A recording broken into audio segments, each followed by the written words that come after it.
and welcome to the Inglorious Bards. I'm your humble game master, Tom, and this is Adventure 25. Glad to have you here. We're always excited to have you join us. We're coming to you live from twitch.tv/IngloriousBards every Tuesday, 7 p.m. You can come and watch the show live. You can also catch our videos on our YouTube channel, and you can also catch us on your favorite podcast player. Check out what those podcast platforms are, as well as join us on our Discord to chat with other fans of the show, and you can come support us on Patreon.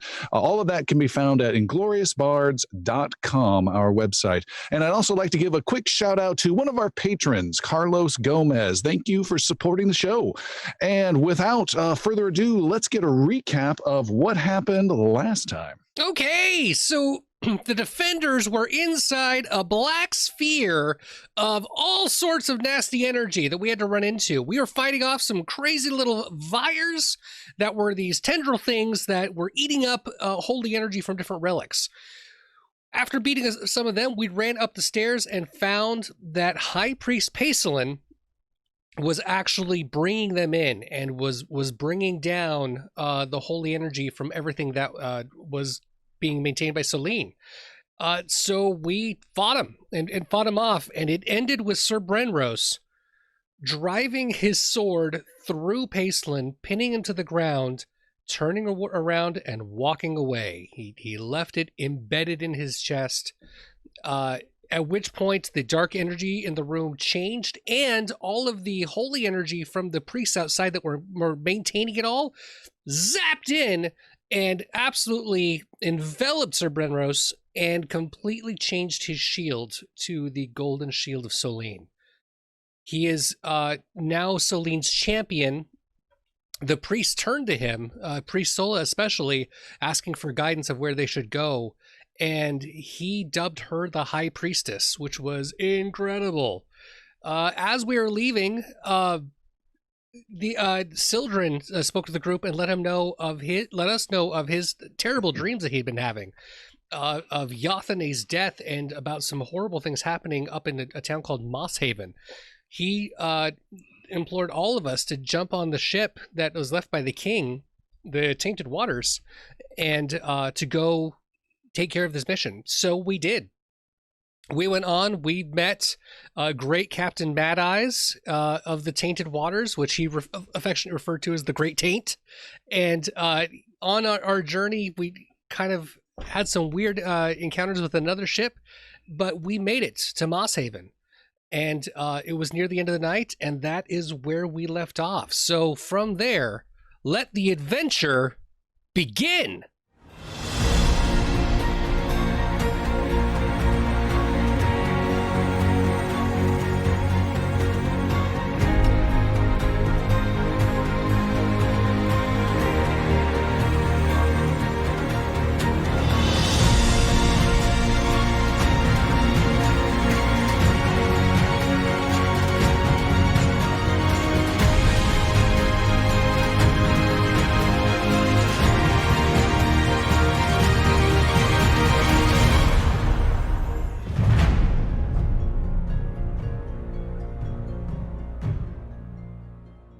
The skiff comes to a stop along a darkened marsh. Metal boots step out of the little boat and sink into the swamp. In the quiet of the night, more boots drop into the marsh. Watch this mud. It's deep, especially for you little ones. A swashbuckling rat jumps out of the skiff, splashes into the swamp, and promptly disappears up to his neck in mud. Help! I've fallen and I can't get up. Maybe someone could give me a little boost. Xander also jumps out of the skiff, steps onto some wobbly stone, and then finds solid ground. There's a rock something right next to the boat. Step on that and you're good. That's not a rock. That was my head you stepped on. Oh, sorry. So sorry. I didn't see you there. Oh, it's all right, my little gnome sorcerer friend. Like I was saying, if you give me a little tug or a push on my behind, I could get out of this sticky stuff. Oh, I'm not touching that with the 10-foot pole. Master Yaru teleports off the skiff to a dry section of land. The scent of the sea is gone. Now all I smell is foul fish and dying plants. Sildren, what do you make of that village over there? Do you think it's Mosshaven? In the dark of night, Sildren steps out of the skiff onto some sort of wobbly stone and then onto dry land. Hey there. Yes, that is a town from my dream, and that's where we must go. I can't believe we've come all this way because of a bad dream you had.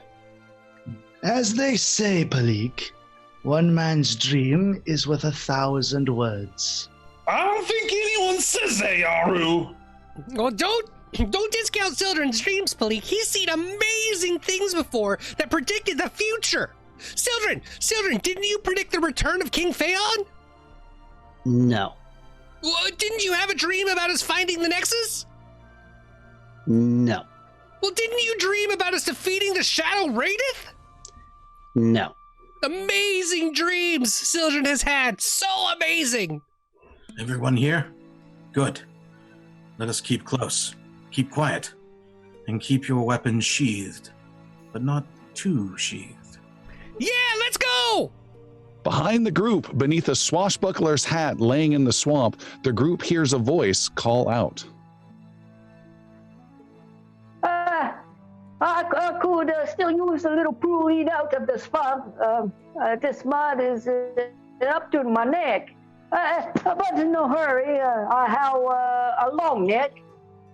So plenty of time before the swamp swallows me whole. Percy von Skeeton will be right here if you need him. Hold on. I have you.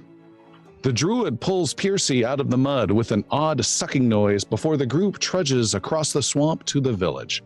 Cramped houses with warped walls hang over a road of mud.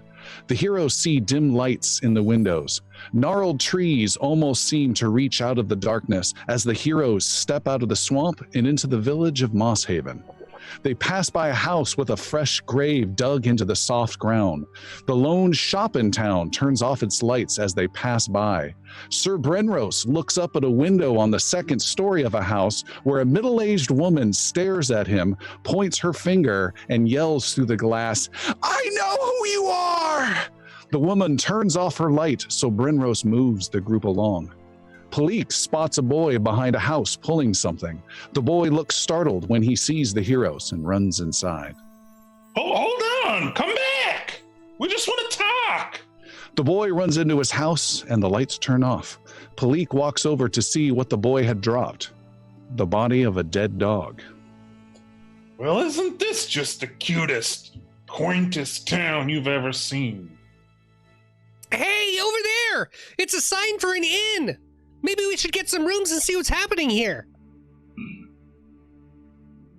Oh, I bet they have cozy rooms with a big soft beds and round the plump maids and warm food brought to your door like a fine ale and a music and singers and dancing. Oh, I like the dancing.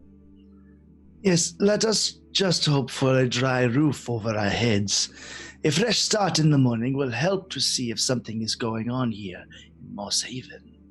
The heroes enter the inn, a dreadfully quiet place. The tables are empty and no one is here save the innkeeper. The old man continues to look off to the side while wiping his counter. He doesn't notice the heroes until Sir Brenros clears his throat twice. Oh, what can I do for you tonight? They'd like to rent several of your best rooms. And not be murdered in our sleep. Oh, I think that can be arranged. It will be 5 silver for a room, 2 people per room.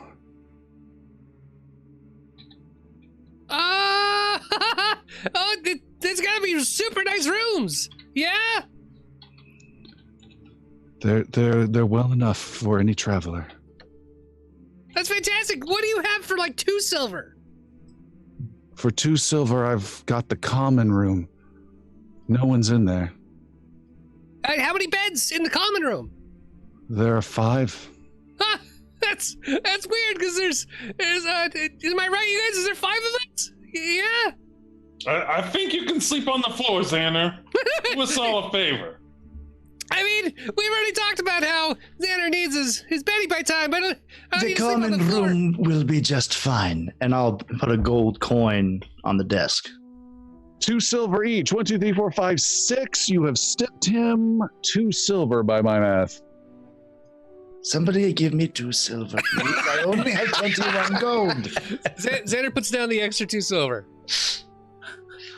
I can't believe you made that poor monk pay for the whole thing, Xander.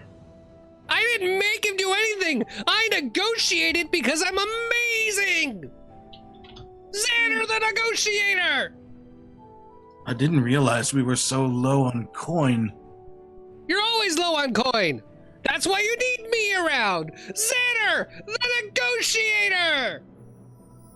This inn has not heard volume like this in a long time. It's like deathly quiet, except for Xander yelling. Well, I'm sure that's going out beyond the inn too. I mean, We zoom out, you hear it outside. We zoom out, we hear it through the town. We zoom out, we hear it across the swamp. We zoom out, we hear it at the Great Tane. Xander! Everyone in Mirskan. Oh my goodness. This one is Like 2 days away.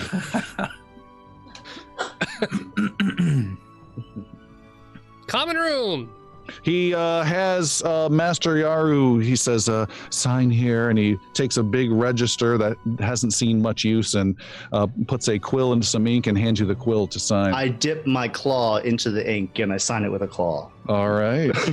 What's for breakfast tomorrow, innkeeper? He says, breakfast will be bread and maybe eggs. Sildren approaches. There was a fresh grave outside. What happened? Who passed? I don't know. You don't know? That is odd. It's a small town, is it not? It's probably someone who got sick. Does that happen a lot? Only if you eat the eggs. And maybe you will have some tomorrow. These are tough times for Mosshaven. I will make sure to have your food ready for you in the morning. Why is it so tough times here? The swamp grows ever closer to the town. The nights grow long. The swamp, it's a growing? It seems that way. This used to be a place where the rich from Mirskan would have their homes on the coast to enjoy their time off, but those years are long gone. So your haven has become covered in moss.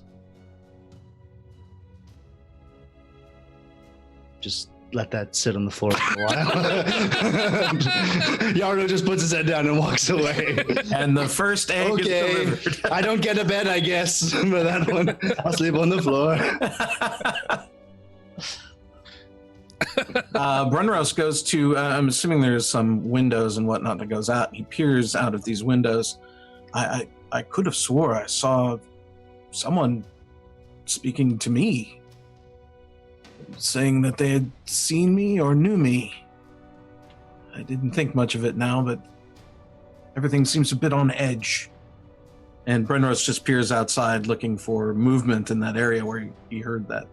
Brenrose, make a perception roll. Perception roll.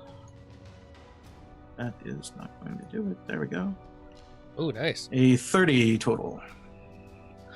30, off in the distance between two houses, you see a man in a red hat in the darkness of night quickly move between buildings, and then you see him no more. Just a man in a red hat. Okay. What hat? What kind of hat? Is it one of those frilly hats? Was it a little dome cap? Was it one of those pointy things like mine? It's not a bonnet. it's like a not so tall top hat. It's a mid-top hat. It looks like this, and it's red. Oh! An odd color for tonight. Seems much for. What would you describe it as? What would you describe the weather as presently?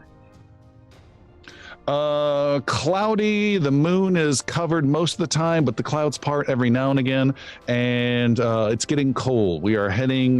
We're deep into fall. Much for what sure. I would expect for cooler weather. The hat does stand out, but didn't seem any interest to us over here that I could see. Do you want to go talk to the hat man? Well, what? Hey, innkeeper, I didn't get your name. He turns around. I'm Gosser. Who are you? I'm Palik. These are my friends. So what's the story about the town? It doesn't seem very friendly. We keep to ourselves. So should you. And how many people have passed away recently? I take it this is not the first grave that has been dug. And Gosser, we are here to help the town, aid it if we can. Any information you can give us to that effect? Look, there he is again. It's on the wing, I tell you. Sildren, make a deception, diplomacy roll, please. Thank you. Natural 1, so I'm going to go ahead and re-roll that. Get that Wow. 2 hero points out of the way. Just get those out of the way. We Right don't off need the these bat. anymore. Yeah. All right, Just one holding you more back. coming at you. Oh! 26. All right. He responds to your question. I know of just one who's passed away, but there are others who aren't around as much as I remember. I don't suppose a red hat means anything to you. Is that everything you need? I think we've ran our course with Mr. Gosser here. Palik selects end conversation. And chat. What time? It's late at night. Yes. Okay. Let's just get some rest and hit the streets of this place tomorrow. See what we can find out. Maybe they'll be nicer in the daylight. Yeah! Nicer in the daylight. Good idea, Bleak. Oh no! I just remembered there's only 5 beds. Maybe they're big enough that one of us could share a bed together. I got you. I share bed with you, Mr. Gnome. Yeah, that sounds like a great idea. Okay, I mean, Two little guys together. We can snoogly and we can get warm and I don't it'll be need good to- times. you Xander, sound like swamp. I bet Piercy's super warm. It's furry. It's fine. Piercy's standing there still just caked in mud as well, by the way, all the way up to his neck. If there is a fireplace or some sort of warmth that can be acquired, Brenros would be stoking that up. And There's absolutely a fireplace here downstairs, and it is not lit in any way, and you don't see any logs. I break out my flint and steel and start going to town with my. On what? Yeah, there's no logs. Yes, sir. You need oxygen. You got the spark. You're missing the fuel. Is there a bedroll? Some tables. Xander will offer his up. No, that's fine. I need the Piercy, you stand over there. You've got some muddy fur. There must be some wood around here. Brenros will head outside and go around the side of the building looking for the wood pile to see if there's any. All right, Sylvan would want to accompany Brenrose, not just having a people wandering off by themselves in the middle of this. It's just wood. I'm not going to a dragon's den. There's an uneasy feel to the air tonight. And I don't think things like that are necessarily happenstance with us. Oh, that's just silly.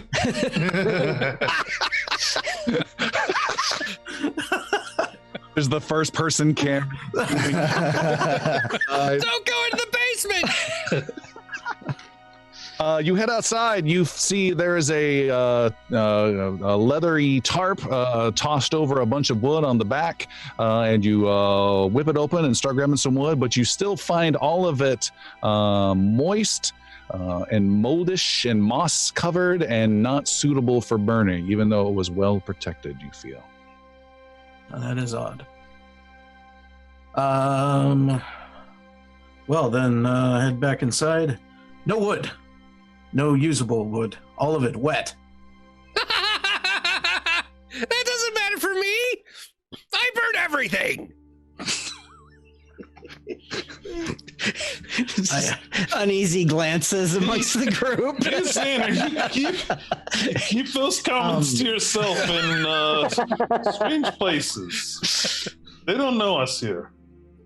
You guys are gathered in the common room right now. Are And there there's- chairs about? Oh, I'm sorry. Yeah, just real fast. You're in the common room, which is a wide open space. There's 5 beds there. They look old, not slept in recently. Maybe one has, but most haven't. It's dusty. You're not sure if there are any other guests at all in this inn, and the door has no lock. And you guys are on the 2nd story, and it's cold. The floors are cold. You sit down, and little dust plumes come off of the cheap little mattress. And I interrupted Yaru. Go for it. Yaru is going to circle just one of the chairs for a minute, and then just karate chop it and break it. Okay. You can find. We are guests here. What? Yaru. We need wood. We don't need a fire. We can just go to bed. He already broke the chair. Now we can use the wood. I can burn it. I can burn it. Carefully. Very carefully. Put it in the fireplace first, please. But now we need a chair.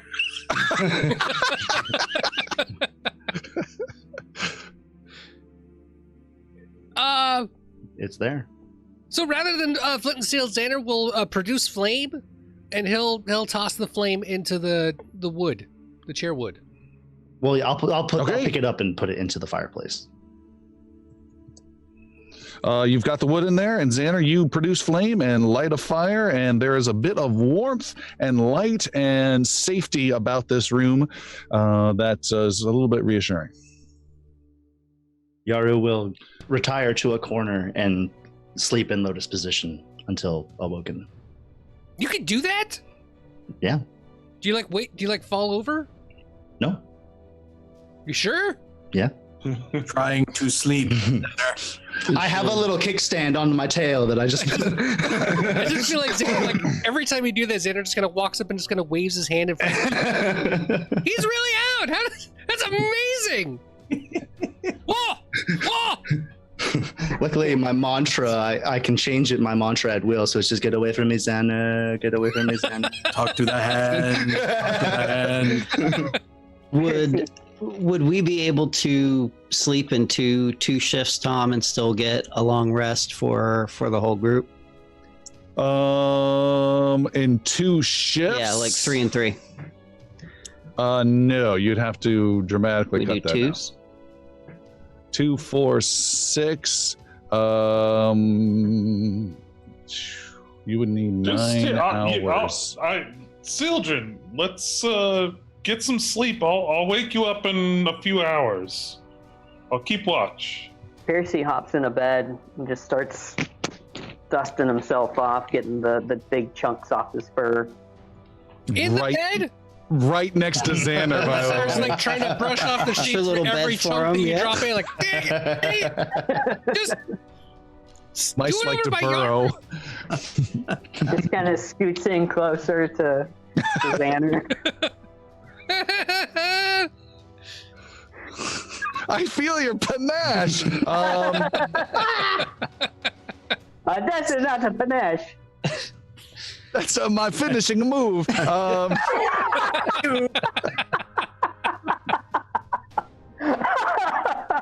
Oh dear. Sildren, Chris, to answer your question, you can break it into groups of 3, but then you're looking at 9 hours, or you can cut the time down to 6 hours if you do one person per shift. All right, so be it. One person per shift. Okay, you guys get some rest, and in the morning when the sun, I'm just kidding, hold on, the morning has not come, my friends. Oh no. Sildren. Mm-hmm. You wake up not in the common room. Your friends are not there. You wake up and find yourself in a wooden cabin. You look outside and can see heavy snow that is falling relentlessly, blowing and blowing. You can almost see a fantastical amount of snow rising and rising up the window's edge, almost like a flooded room. The cabin door starts to get hit and battered by wind and knocking and banging, but then the banging becomes more and more intense. You look around again and don't recognize this place. You see none of your friends. The banging starts hitting all of the different walls and banging and banging and banging. You back away into the center of the room as the entire cabin shakes. Something terrible wants in.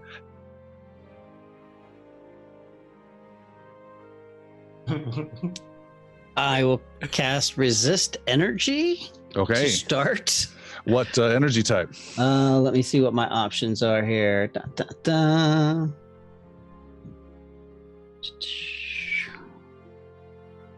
I'm going to say cold. All right. That gives you resist 5 to cold damage? Yep. All right. You have the sheen of protection of cold around you, and yes. What else?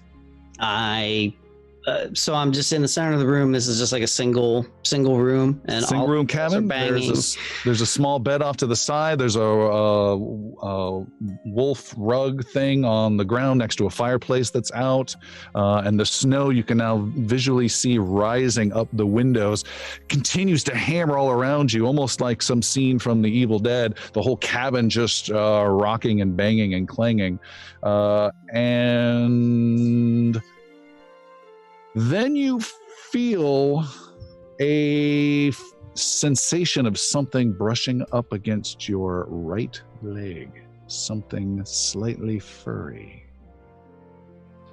It's not fiercey. Okay. Reacting to that, I'm jumping away from it. You jump away. You see there is a wolf there, a wolf with white fur that comes over to you and rubs up against your leg again. I will very respectfully just kind of run my hand along his back. The cabin continues to just hammer and hammer. It feels like the whole place is coming down. The wolf is reassuring you. Run your hands through its mane and into its fur, and you feel really, really stressed out by this. You're not sure what's going to come bursting through the door or the walls, and I need you to make a willpower save and add +3 for the reassurance of the wolf at your feet. 22 total. 22. You still got one of those pesky hero points left. Want to get rid of that one? No, because it was a natural 1, so I used 2 of them. Oh, right. You wake up from this bad dream.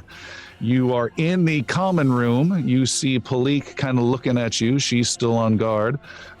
She's just looking out the window of the common room on the 2nd floor of this inn in Mosshaven.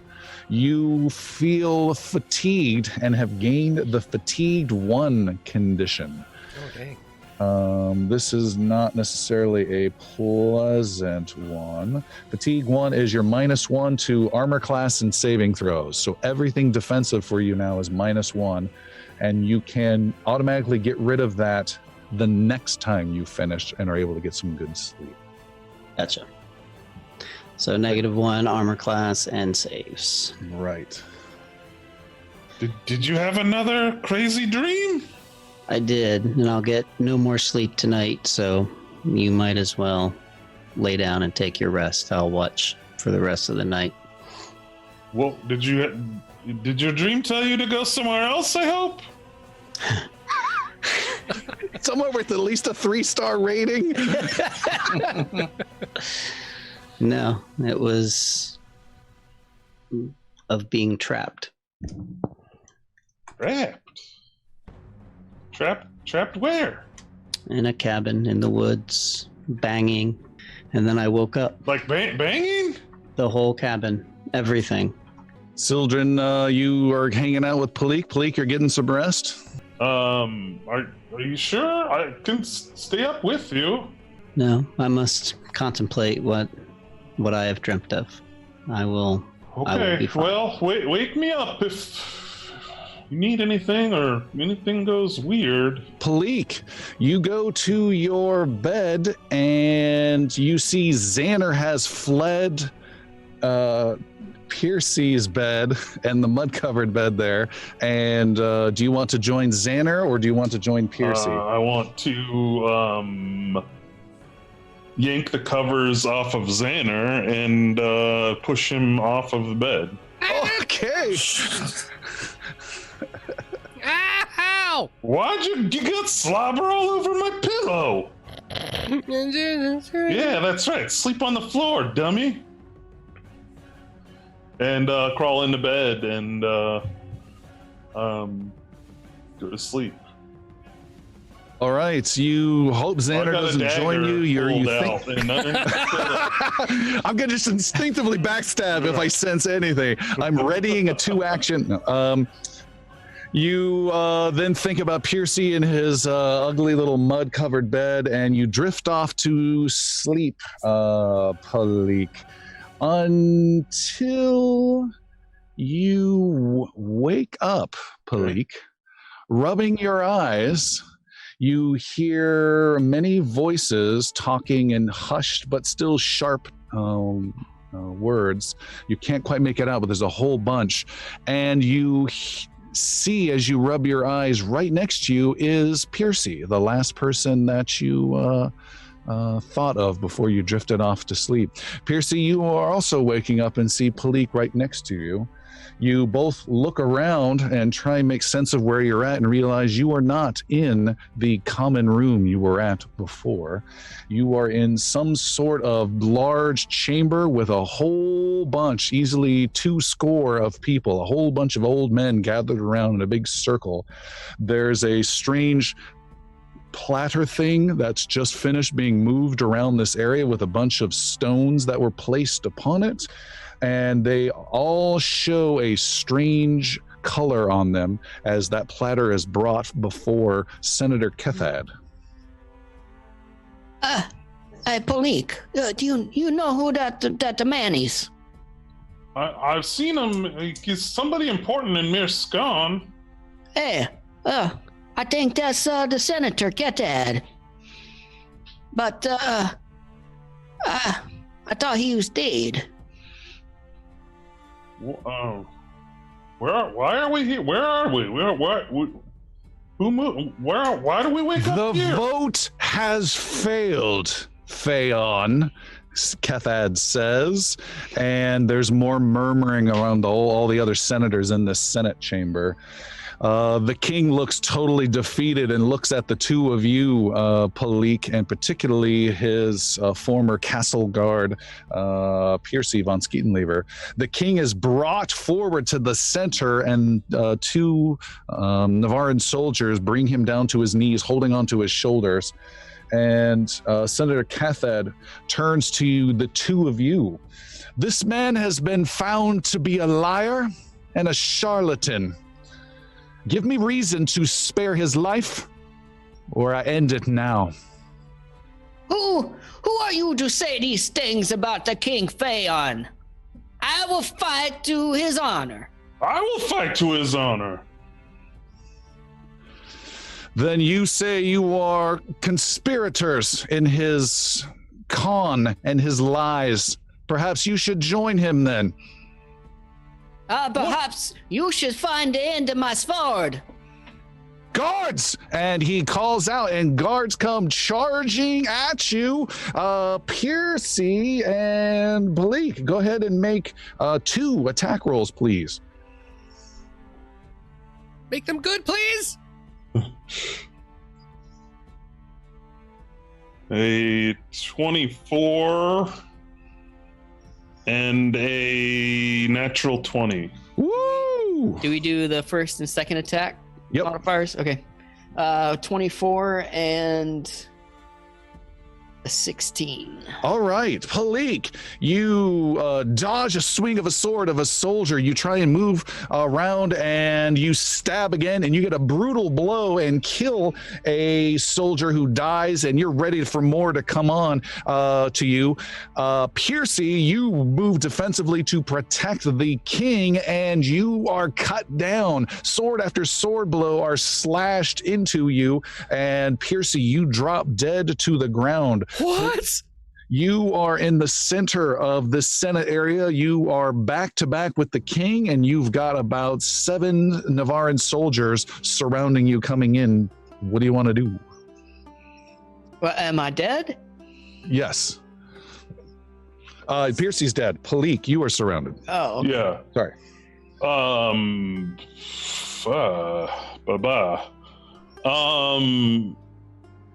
Piercy, I'm gonna keep swinging.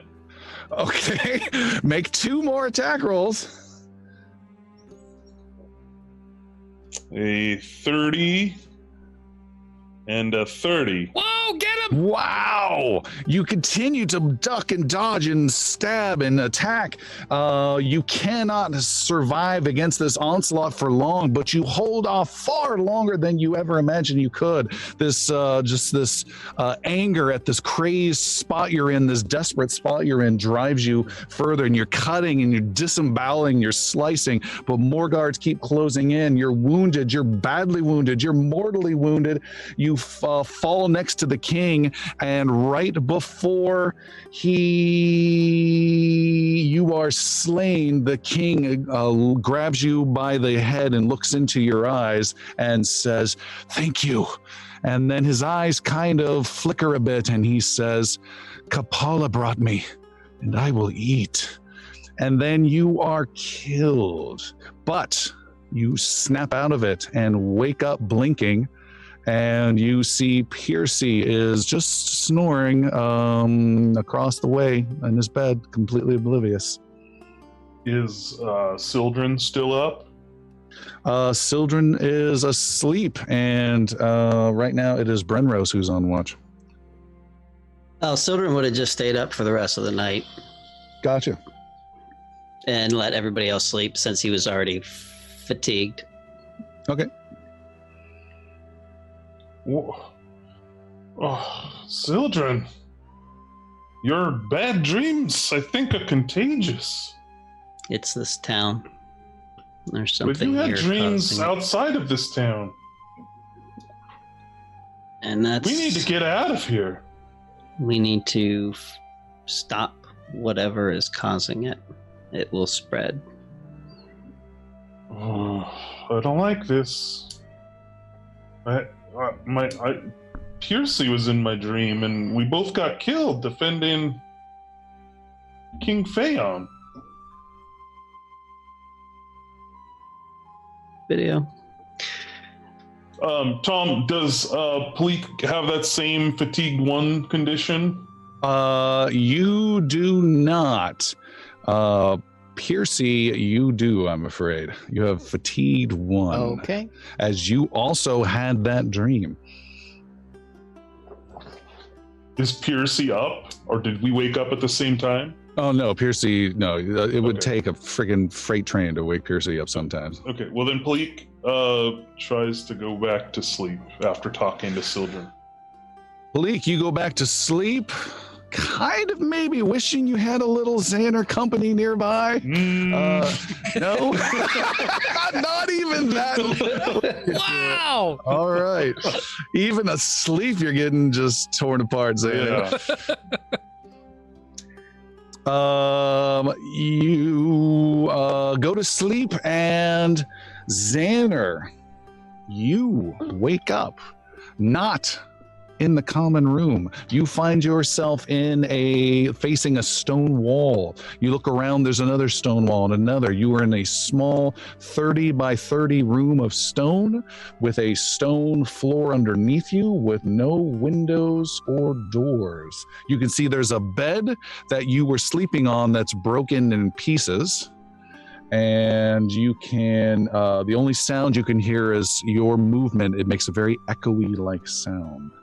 What? How did I? Hello? I'm gonna. Okay. I know what this is. I've seen this before. And I'm gonna go and reach for the walls and find the secret passage out, or the illusion. Okay. The illusion that might be there. Make a perception roll, please. Yeah. Think you can fool old Xander? You guys are so funny! I was already sleeping on the floor. I would have known. 16. 16. You do not sense anything with a secret door as your illusion, as you're chest testing the first wall, nor do you notice until it is freakishly close, heavy breathing right behind you. What the? Who's that? And you turn around, you see behind you is a tall ogre with a wide, huge mouth, the likes of which you have seen once before. It is an ogre glutton, just like one you fought on the bridge in Tabernary oh so long ago. It seems to be grinning, and it attacks you with its jaws with a 22, a 23, and a 22. The middle one hits at my AC of 23, the other two miss. All right, it snaps, and one finally gets through. When it hits you for 11 points of piercing damage, and you can now try and do something. These big jaws latch into your maybe your forearm. Burning hands immediately. Okay, ready to go on a that reflex one. save. It is. Reflex save of 17. That is not enough. He's going to take full damage of all of the burning hands that I can cast for a grand total of 19 points of fire damage. Her hands in between his head. 19. Just giving him a hug with a burning hands hug. Right in the ears. 19 points. You lash out. Fire lights up this ogre glutton. You have one more action left. I will. Does he grab me? Did he grab onto me? Just a bite and move back? He only got a bite. Okay. With my final action, I'm going to hit him with an elemental toss and just throw another ball of fire right up into his face. For a 28 to hit.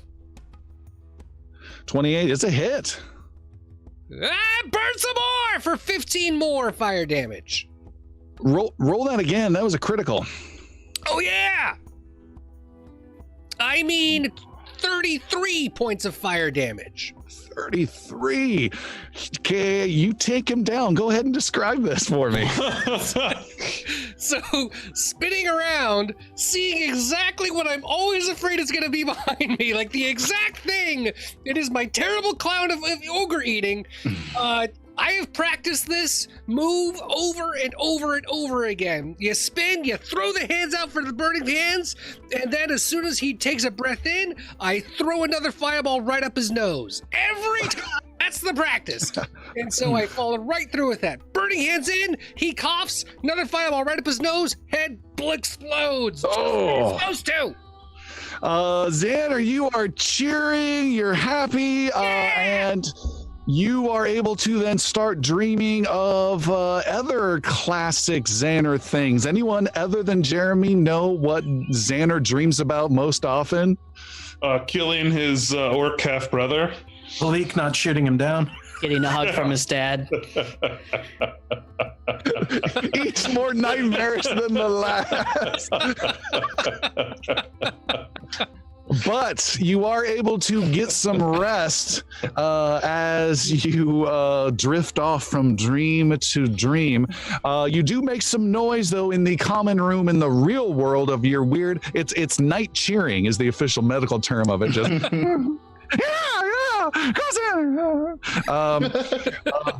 Master Yaru, you are in the bed next to him, and you hear that, and it wakes you up so much you startle. Or you were not on a bed, I think, actually. Yeah, I was in the corner and. All right. You are startled. You flop to the ground, trying to figure out what's going on, and then you realize it's just Xander being extra loud. But as you get back into your position, you see the bed that Xander is laying on. You can see underneath it, and that bed has all sorts of strange blood marks on the mattress. Oh, okay. Yaru will get real close to it to inspect it, like Jim Carrey in Ace Ventura when he's like in the wormhole on the camera lens like this. That's what I'm doing. I'm going right up to this thing. Try not to wake Xander. So you could do an auto mechanic thing, going underneath the bed, looking at the mattress from underneath if you want. Yeah, I'm okay. Well, there's your problem. Satanic. You go underneath. You got a pentagraph under here. You go underneath. That's a 56 millimeter pentagram. You go underneath the bed and you look. You see it is has a whole bunch of blood. Make a medicine roll for me. Make a medicine roll. Master Yaru. Ooh, 28, please. I didn't know you were that. You're a freaking expert. Nice. Yes. You were able to tell by the amount and color negative. That this blood is a few days old. Okay. So it's not as old as the rest of the vibe of this village is. It's just a few days old. And you also can see there is a small leather satchel that's been wedged underneath the bed, and probably one of the reasons Xander was complaining so much about this uncomfortable bed. I will grab it. All right, you lift Xander up. He's rolling and teetering towards the edge. Xander has a dream of falling and I'll teleport to the other side of the bed and catch him, and then I'll push him back into the middle, and then I'll teleport back under. And you are able to pull out a satchel that is also stained a bit with blood. Okay, I will examine it thoroughly. You open it up. Checking the belongings, checking the pockets, seeing if this is the same blood. Assuming it is, but seeing if the blood is the same age and stuff. You believe so. In one of the pockets, you see there's a dagger, just a simple dagger, where it's just a few coins. Inside the satchel are some rations that are still good. There's a wine skin that is half full. And then there is a scroll case inside as well. Okay. I will put pretty much everything just kind of spread out on the floor where I was resting, or if there's a table nearby, of course. That you didn't karate chop already? And Sildren's just and Sildren's watching all of this. Yeah, I'm just going by each thing made of wood in the room, just breaking it. Why is this bed wobbly? Let me fix it. Sildren comes over and looks at the scroll case. I'll instinctively just hand it right over to him. Yeah, of course. I can read. I don't believe that. And take it and inspect it. Inside is a message that has the stamp of King Phaon on it. It's not sealed, but just has the stamp of it on there you recognize.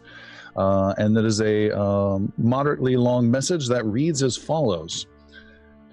King Phaon has established a new protective organization called the Wardens to patrol Navarre.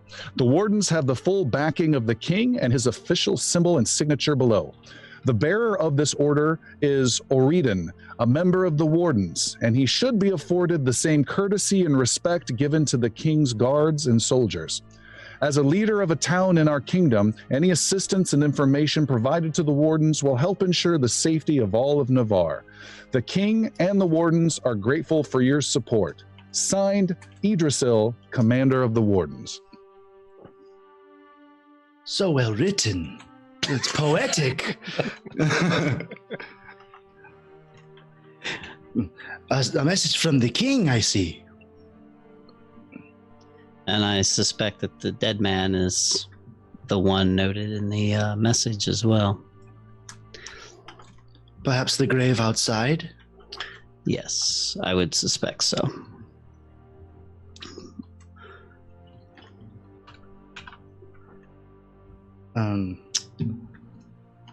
Just rereading this real quick. I'm sorry.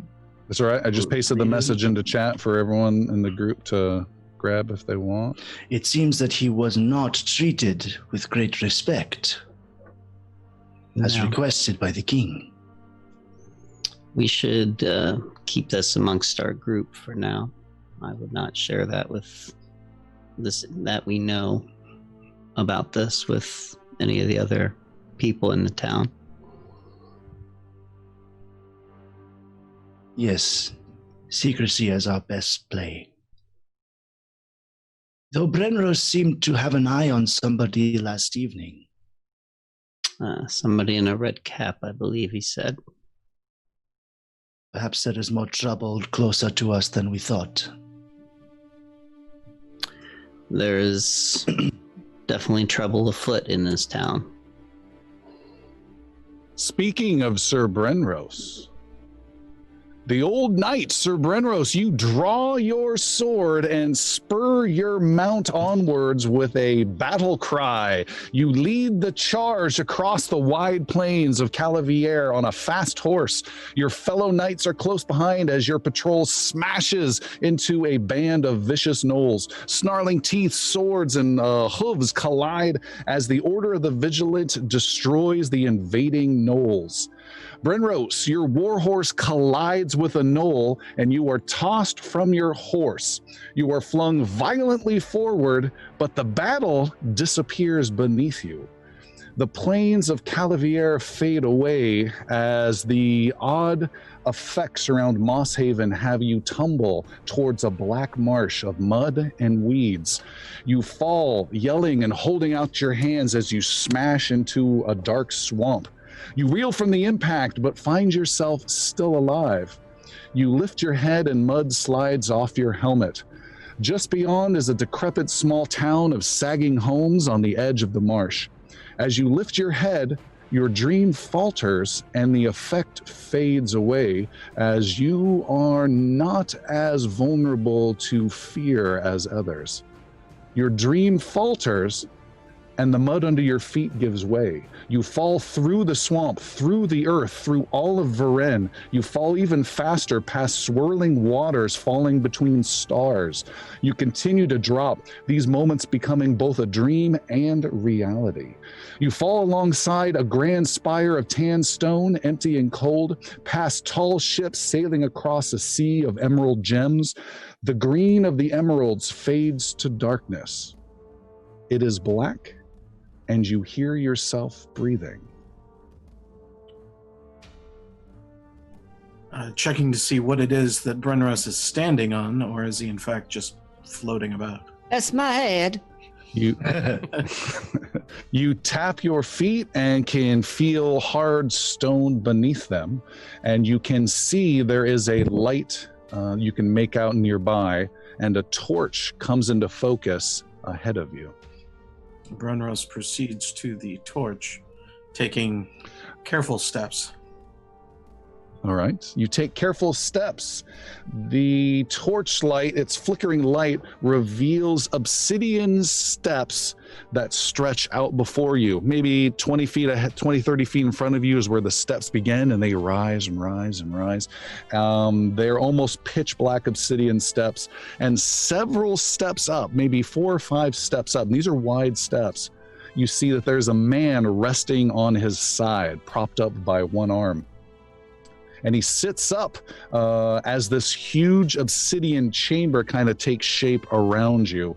And this man, he's got a round, friendly face, but he has eyes that look as though they have witnessed like 1,000 evil actions, 1,000 vile acts. He's got dark, sunken eyes. He looks tired, yet also still powerful. He's got plate mail on, also made of black steel that almost blends into the staircase that he's on, and he's got this pale face that he rubs a bit the need of a shave. What is this place?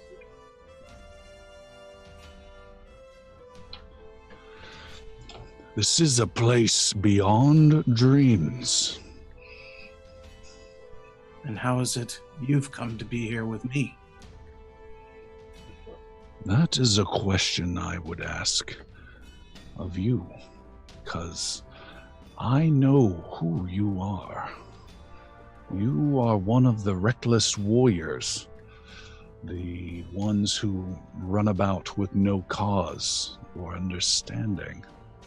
And your dream has found my dream. You presume much of me when I don't know who you are. He sits up, still kind of in this casual stance with his legs spread and his hands between his legs. Brenrose gives him room and steps back and away from him. All right. I am the Silent Fate, hero of Chalor, slayer of the 5 kings, and destroyer of the sovereignty. I am Skordrinar. That is a name I am familiar with. And why now do I find you here amongst the steps in this dark place? You and your kind struggle and fight against matters beyond your comprehension. Your actions will bring greater suffering than is needed. You move against me and my allies, but I will awaken in Varen once more. I've seen your actions, and they bring harm to those who are not only allies, but our friends and loved ones. I've seen what you have brought. I've seen what your minions are capable of.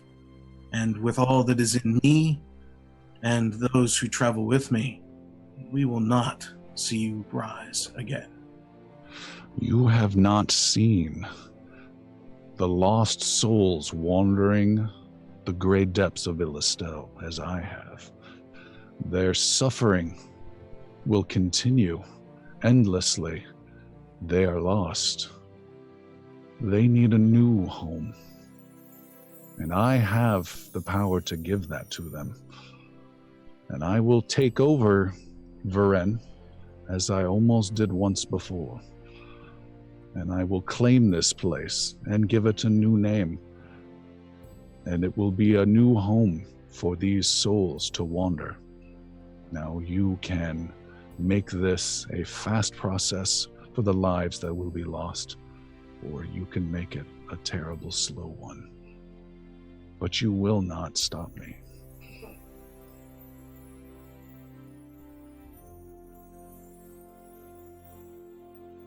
You should retire to your darkness and not return.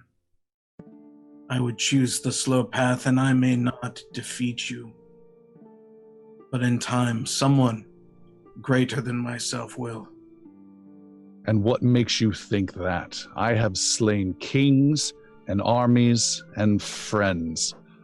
What makes you think you or your ilk will be able to defeat me? I've seen evil, and I've seen darkness. I've seen what men do to those who are innocent and lost. And the one thing I know, the one thing I've seen, is there will always be a rise for good and freedom, the ability to make their own lives and not fall under such as you. And that is a constant I carry with me, as surely as a sword and a shield. I will not hesitate to take as many lives as necessary to bring rest to the dead and the lost. And you will not stop me. I think it is time that we both awaken. And you are pulled out of that space and snap awake Brenrose back in the common room where you see Sildren and Yaru talking about some strange message in their hands. And Sildren will just hand it over to Brenrose like it's business as usual.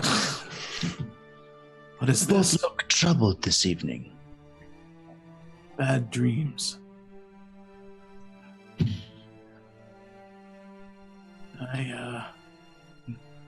I can see by the look on your faces that you have not had a good night's rest. Not tonight, no. And I don't think truly anyone will except for perhaps him. And looking at Xander. As he's all like, Oh, Xander! I'm not sure what you've dreamt, but know that I believe this night has bore the face of Skordrenar. I spoke with him. then your dream was worse than mine. He's a real pleasant fellow, honestly. Quite like the chap. We're going back for tea. I'm going to catch it. His plans continue. He still wishes to awaken and threatens Varen. That has not changed. But he is much closer now. I can feel him.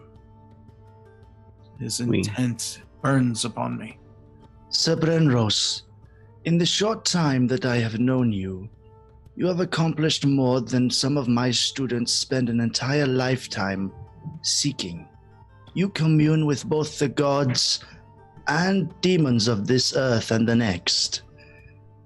I will follow you on whatever path comes before us. I believe you would, Master Yaru. It is a burden that I bear to have privilege and disdain to speak with such. I am glad to have all of you, for I will need all of you. Help! Help! There's someone yelling from downstairs. Someone, you look around and everyone's accounted for in your room. Sildren jumps up, grabs a sword, kicks whoever else is still asleep awake. And, Yara will be the first one out there. yeah, Okay. Cry and for help. It's all Sildren he needs. shortly after. All right. The group starts to make their way at different times, heading down. I need Piercy to make a perception roll. And the group comes running down. Yaru, you are first. You can see there is a guy on his knees standing. Piercy, you are awake and following the group. You are following the group there. Yaru, you see a guy on his knees in the middle of the inn. It's still maybe 4 or 5 o'clock in the morning. He is bleeding. He is clutching his face. They have me. They took my eyes. And you see he is clawing out his own eyes, ripping them out, holding one in his hand, and he squeezes it, and you see it start to pop out between his fingers, blood coming out and just pouring down his face and down his shirt. Yaru will immediately go over to him and try to stop him from pulling out his other eye. All right. He attacks you with a 23 to a huge clawing attack. He's going to try one last time with a -5. Oh, God, no. He critically fumbles, and you can do whatever you want to him. Okay, much like Pacelin, I'm going to take his arm, put it behind his back, and And just steps forward. Yeah, Draws his sword. right in front of Brenrose. No, I'm just gonna hold him. Be like, there is no one on you. Free yourself. Free your mind. And I As will he's just laying on top of him. Yeah, no, literally. I'm gonna do battle medicine to what extent I can do while he's During struggling. your MMA takedown. I will heal you. Let me break your arm so I can heal you. You will need both hands to be able to do that. Okay, can I just I'll at least pin him to the ground and wait for others to. You've got him pinned to the ground. He starts struggling. And then he grows silent as the rest of the group comes down. And you all see Yaru pinning this guy who is bleeding from the face to the ground. And the guy is no longer in motion. He is motionless. Is the innkeeper anywhere near us? No. Nowhere near us. Okay. This man is writhing on the floor and ripping his own eyes out. Silver drops down and inspects them and is. I'm assuming something like restore senses is not going to be helpful at this point. No. It reattaches the optic nerve no matter the distance. I mean, you gotta ask. Sildren, he is no longer conscious. Okay. I will stabilize him, but nothing else. We recognize him. He's not the innkeeper or anything, right? He is not the innkeeper. You do not recognize. So is the front door? I'm assuming this is in like the lobby or whatever. Main entrance. Yeah. Is the front door open or? Yes. Okay. I'd like to restrain him when he wakes up, as he's waking up. Just maintain my hold. Well, you get out some rope and restrain him. Yeah, I don't think he's waking up immediately. So. It's for his own protection. I'm sorry. Go ahead. It's to peer outside. Palik, you look around and peer outside. Make a perception roll.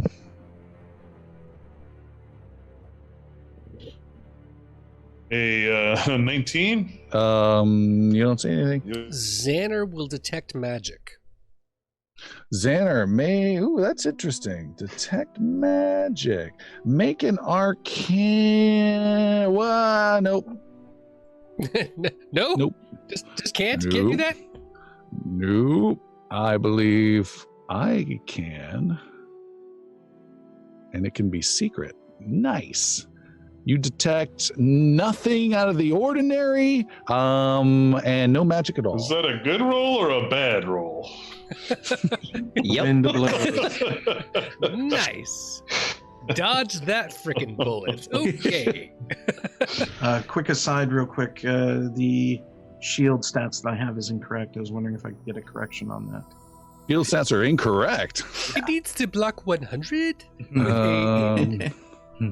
Looking at your inventory, you have a Marge. Well, for some reason, Yeah, I know. a Marge shield. It didn't take the gold shield. I was denied. Oh, that's the weird. shield. Is it still in the inventory for the Nope. party? Oh, I didn't look. Nope. Okay, I'm sure it still exists in our database. Go to items, type in kick-ass awesome shield. Was it golden? Sorry for the delay, folks. I was Kick-ass just golden awesome shield. If there's going to be any fighting, this is kind of important. Golden. Shoot, it is not appearing. I know. This is normally has a different name. I can make this happen. I can make this work. It's a huge level 10 item. Should I by dance the in way. the background? There we go. Let's change this. Let's go here. Let's give it a new name. And this name is a golden shield of Solene, I believe. Yes. Okay. It has a hardness of 13, but you add. Can you look at your Yeah, I had ability? 2, so the hardness is now 15. You had 2. 15, which is fantastic.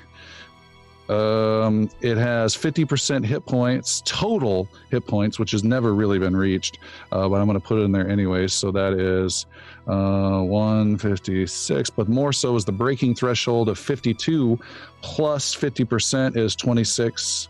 Holy 78. cow, really? Holy cow. 78 hit points of damage it can take. That sounds right. That's ridiculous. I'm not a shield, I'm an army. And this was the golden. There we go. Dragging this to, can I drag it to Sir Brenrose? Probably can, right? Can I just point out for the record Got that it. Xander's There total you hit go. points are 80? Like, that shield is an entire Xander of strength. It's worth one Xander. Oh, If you strap Xander to it, it would be 2 Xanders of strength. What? yes. So I Alright. deleted your old shield and added the new shield. Thank you you for should the be correction. good. You're welcome. All right. Where were we? Happy times, I think. Xander on the just floor. made a check of some kind, and you were secretive about it. Yaru wants to Yes. check the entire first floor after he ropes this guy to a chair. Xander, I'm sorry, Yaru, you start looking around the first floor. There's just a bunch of tables that haven't seen any use in a while. Another empty fireplace, a back door. There's the bar. There's a door to a storeroom that's empty. There's another door. You open that up, and that is the living area of the innkeeper. And you see him just sitting in a chair, motionless, just sitting there. Sir, He says nothing, and then finally turns around and gets up and walks over. Yes. were you aware of the disturbance in the lobby? I'll ask them to keep it down. I think you should come with me. He follows you outside or out to the main Yeah. entrance area. And I'll present the room to him. This man was writhing on the floor, punishing himself, screaming about people attacking him. I believe there is something happening in this town greater than martial knowledge. Have you seen anybody come and go recently? There haven't been many visitors here. And those who leave often do not return? Yes. Does this not frighten you? No. Those who arrive do not often leave. Silver's kind of low-key stalking around him at this point in time, All right. trying to pick up on what's affecting him. I mean, there's obviously something going on with this guy, whether it's magical. No, I can tell you it's definitely not magical. I have detected 0 magic. Nothing here is magical at all. Because if there was, I would know about it. Because I can detect magic like nobody else. You were Not like the magical. entirety of your dream, right? Was that Who the are you case? talking to? For Sildren? I do. In your dream, you had mentioned a well? Yes. And the evil came from the well in the town. What if this is poisoning the well? Madness from the well? Spinning the innkeeper around, Brenrose questions him, "Where is your well?" It's not far from the road, on the side road.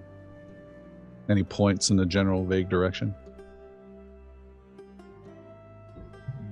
Do you think this is worth something, Sildren?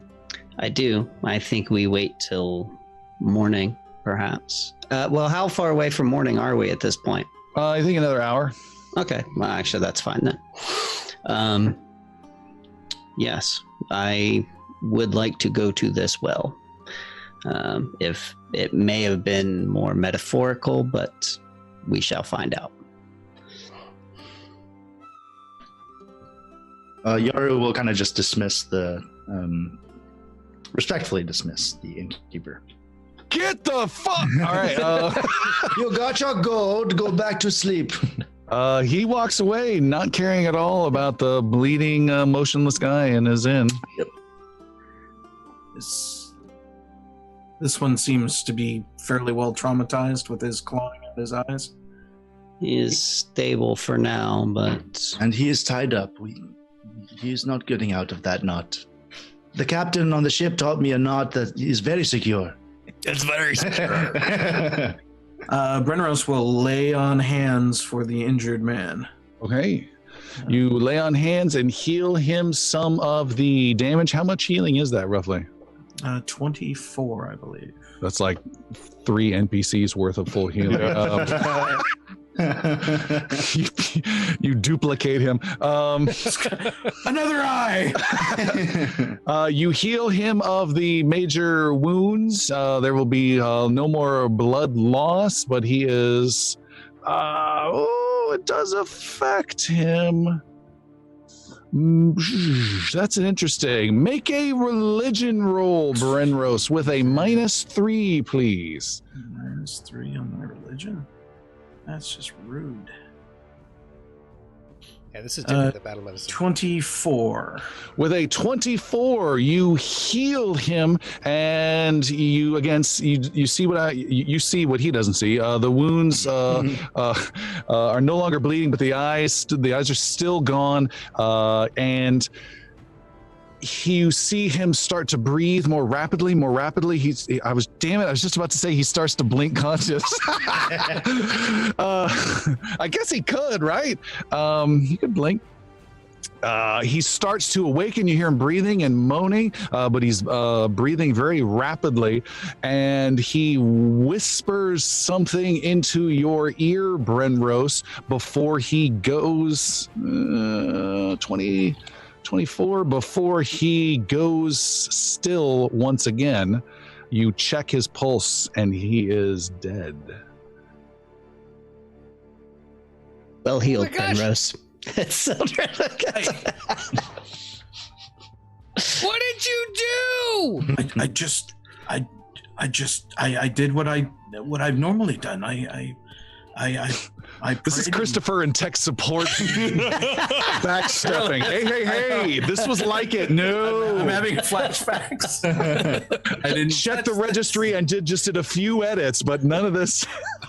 I checked it in at the table and it was fine. Yes. I don't know. It must be this place. I felt the energy go into him. His wounds are healed. Sildren looking him over, can he determine cause of death? Yeah, make a medicine roll, which for you I believe is nature. Yup. All right. Oh god. Okay, there we go. 28. 28, some sort of panicky heart-related cause of death. Leek would like to step up and check the contents of his person. Okay. You One check kidney?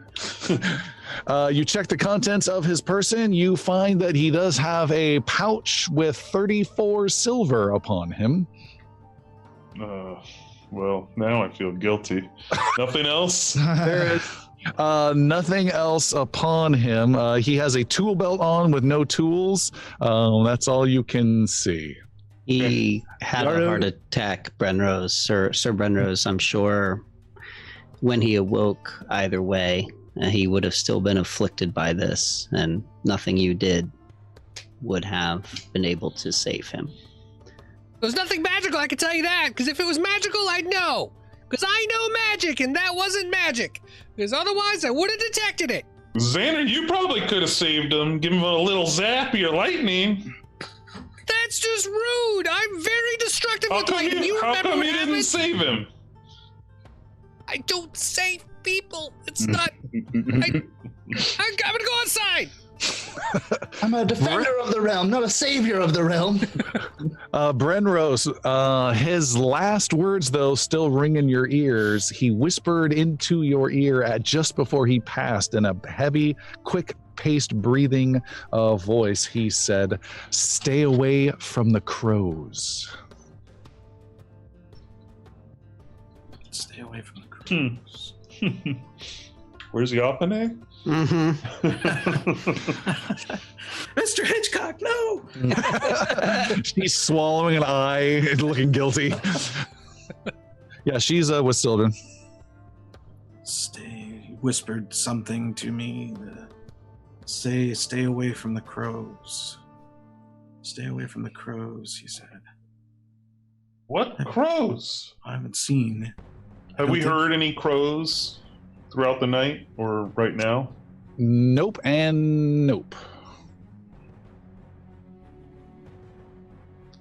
It is almost late. We should go see to this well and start our search there. Right behind you.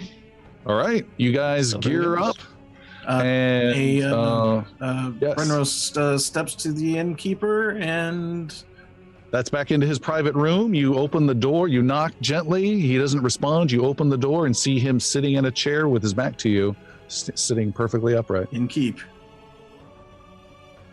He stands up and comes over. Yes. Do you have someone to tend the graves? You have a man dead in your front area here. I'll ask around. Not feeling a drive in the conversation. Brenros puts a gold piece up on the desk and walks out of the room. All right.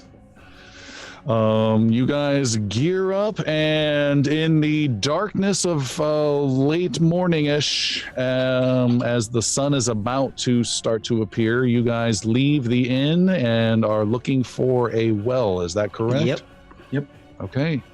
You walk down the main road, which is very muddy. You find a small side road, which is essentially all the roads in this small village. It's a T. You take this little side road and you go a little bit and can see a well ringed with stone, with a bucket hanging off in the classic well shape. And the 6 of you have gathered around it. What's the big wish? Vel. See if there's any magic emanating from the well, if you will, Xander. You got it. The well, if you will. No. Xander detects magic. Xander, you detect no magic, and with a natural 20, I will reveal that secret roll, and you are absolutely confident there is no magic around this well. It was a 1. That's true. I could be lying. It was a 1 or a 20. Good point. I have been practicing my detect magic, and I will let you know that I can detect it in all sorts of manners. And I tried every little thing that I've done here, and there is 0 magic here at this well. It's boring. I'm bored. We should leave. Percy begins to get the aroma of the air surrounding the well, see if there's anything emanating from the well that smells particularly off. Fishy. Make a perception roll. All right. It's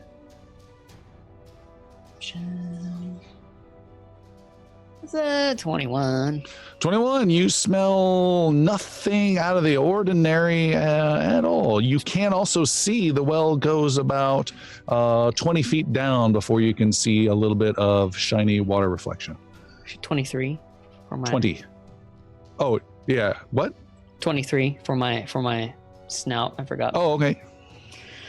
Same thing. Yeah. 20 feet down, and I can see my reflection, you said? No, you can just see the water light reflection, so you know how deep it is. You can also, Piercy, see someone approaching. You see a woman in her mid-20s wearing a nightgown, walking across the partially muddy side road in bare feet and walking towards the well. She walks right up to your group and right up to you, Piercy. Hello, good morning. And then usually you say good morning back. Okay. So the veil is shut down for today.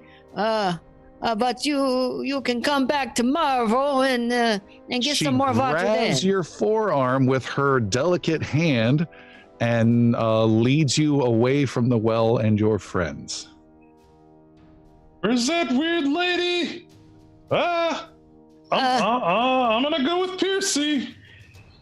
I guess we going on a little field trip.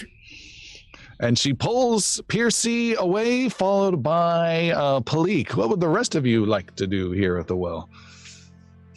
Follow very suspiciously, I guess would be the right word. Okay. Leery.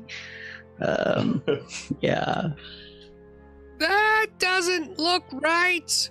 Xander detects magic on her as she walks away, just to make sure. Okay, casting more detect magic. You don't detect anything, and you're gonna have to reload that magic detection gun soon because you've done it a lot. No, just kidding. You're totally fine. And you, anyone doing anything else? Does Piercy feel like he could break out of her grasp if he wanted to? You feel like you would have to make an effort to do so, but you don't feel like it would be an impossible effort at all. She has a firm grasp, like she's pulling a toddler who's misbehaving. Okay. So very new here in the town. I appreciate you giving us the tour. She brings you silently, without saying a word, to a house and takes you around the side of the house. That is you, Palik, and Sildren that I have. And I still don't know what Yaru, Xander, and Yaru will follow closely behind. All right. Xander keeps reloading the detect 2 back, magic 1 gun. to the left. Okay. Just Seeing everyone else has marched along, Brinrose will take the last position then. All right. And Xander, you're detecting as you go. Got it. try. I mean, it's not working, but it should. I can usually find something. It's like Avius and his staff of detect magic. This never happens. I'm usually really good. You understand? I can detect magic at lots of magic. If there's anything, I can do that. Xander! It's not me! Settle down! You don't know! This isn't a normal thing! I'm really good at this! Tanner, you just need to wait a little while. It'll come back to you. Just relax. It happens to everyone, Xander.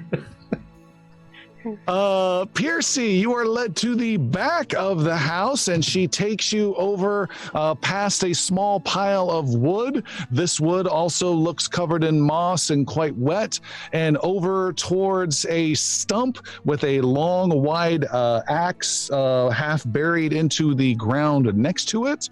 And she then she has one hand on your forearm. She takes the other hand and starts forcing your head down towards the stump. Oh no! No! I know where this is going. Make an athletics roll. You need to get a 20 or higher off an athletics roll. She is not the strongest in the world. That's a 30. A 30. That's a critical. That is a critical. Yes. What would you like this moment to become? As she begins to put Piercy's head down, all of a sudden, her hand is empty and she's looking down at a stump, a bare stump, and Piercy is behind her, and he's grabbed her other arm and said, "Oh, it's okay. What are we doing here, huh?" After you. Yeah. She doesn't say a word and just stands there. When you said you have one of her arms grabbed, you said she doesn't say a word. Palik moves between her and the axe. Okay, you've cut that off. That route. Yeah. Yaru walks around the corner. Piercy, what are you doing? I don't know. She not talking to me. Well, this is no way to get a woman to talk to you. Release her. No, it's okay. She tried to chop my head off. I don't like that. She really just tried to put your head down. Either way, I'm not doing that. You don't like to go down? Not on the strangers. Noted. Piercy's off the list. Got it. We're right by this lady's house, right? I get in the elevator. I don't go down. Tom, we're right by this lady's house, yeah? You are next to a house, yes. Yeah. Sildren draws his sword and knocks lightly on the door and then opens it up and walks in. All right. You open the door and walk in. The place is dark inside except for an oil lamp that is barely burning. And you see there is a bed there that has the covers halfway off as though someone got out of bed. It's a small, very, very small, cramped place. Little cupboards, little kitchen type area, and no one else here. And there's no other rooms? Correct. It's super small. Just step back out and close the door. Piercy wants to tie this woman to said bed. The old oak tree? No. He may be a skeeton weaver, but he's a gentleman about it. As soon as Piercy has her restrained, Yaru's just going to kind of try to examine her and see if she's acting the same way as the innkeeper or like the other guy. I'm going to make a secret roll for you using your skills that you do not get to know about. Okay. Here are your skills. I am rolling with that. You cannot make heads or tails out of anything unusual about her. She is silent. She looks at you briefly and then just looks away, looks at Piercy a bit and looks away, and almost has this comatose, sleepwalking type vibe. I'd like to try something if everyone's okay. She's secure, right? She's not going anywhere? I tied the best knots, yes. You're not gonna burn her, are you, Xander? Should I? No, come on, you know me better than that. We need wood. We can't get anything out of her, so I want to try an extreme reaction. You're gonna detect Rather than magic talk to her again? about it, I'm gonna cast fear on her.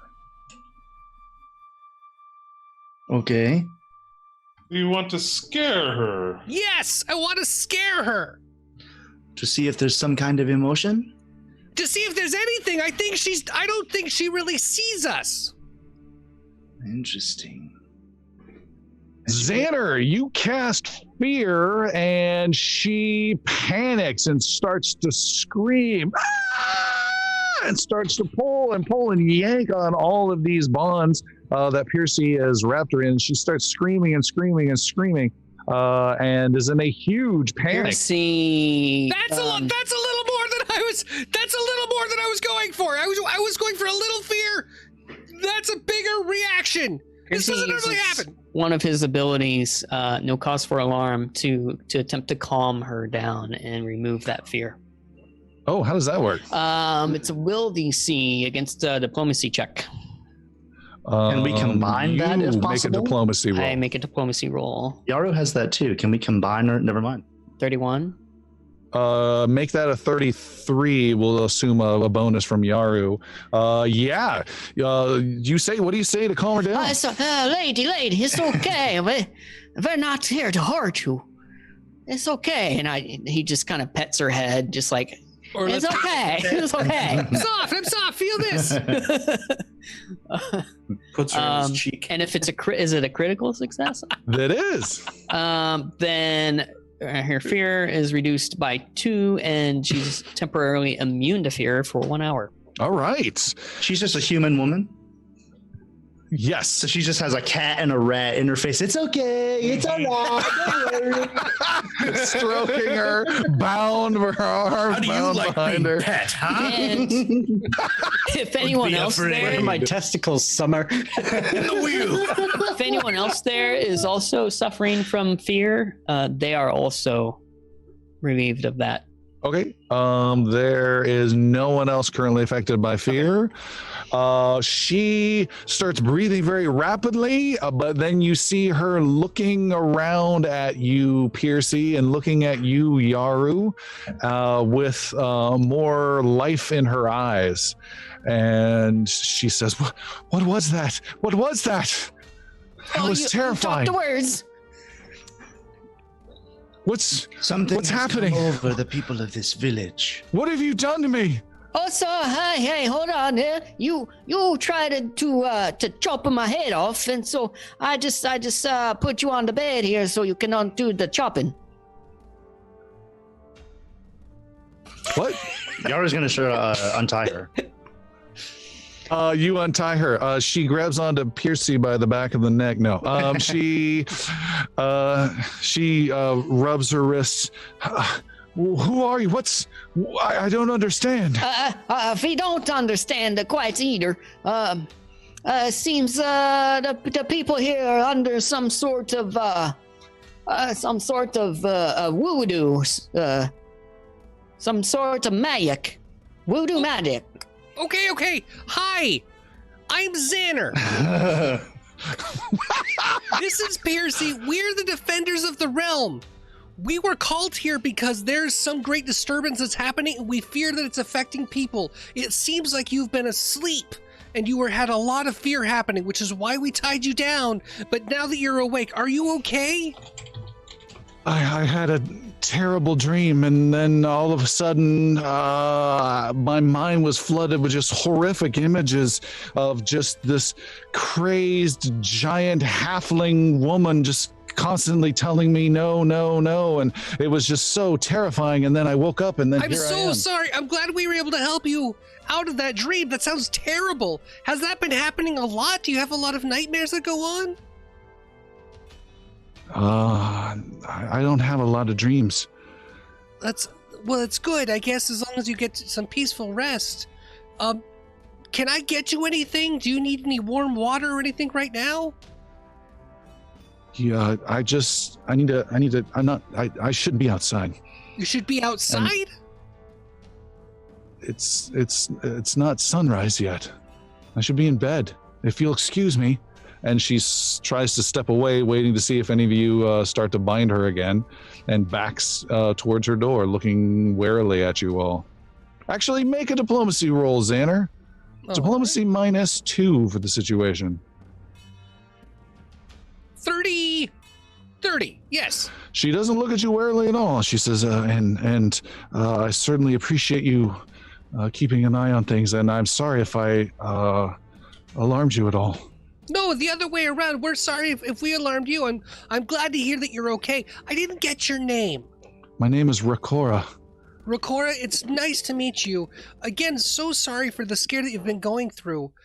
Rakora, we're trying to figure out if this is affecting other people, because we're afraid there might be maybe something in the water or something that's happened. Who should we talk to in the morning after the sun comes up? You could talk to the mayor. That's who I would recommend. Thank you. And who's that? Wilkin. Wilkin. All right. I hope you get some good rest, and we'll see you in the morning, okay? All right. And she goes inside and closes the door, watching you all in her backyard. If I may, Rikora, maybe if you can try to not go back to sleep yet, sir. I don't think I'll be able to sleep the rest of the night. Okay. That was too scary.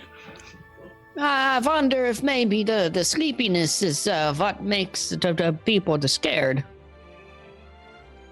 I don't know. Yeah, good night. You don't. She closes the door. Should we go back to that well? Or we go house to house and do the same thing for them that we just did think for her. Before we talk to anybody else, we should wait for the sun to rise. I don't think he's talking to anybody now, as we haven't had any luck during the night. I'm taking that innkeeper guy. I'm thinking he's not sleeping, and that's why he's so just morose and monotone. I think he's scared of the sleep. There's some power over this whole town. Everyone is affected by it, it seems. Perhaps Sildren is right. It appears that when we arrived, all of us faced a dream of some kind.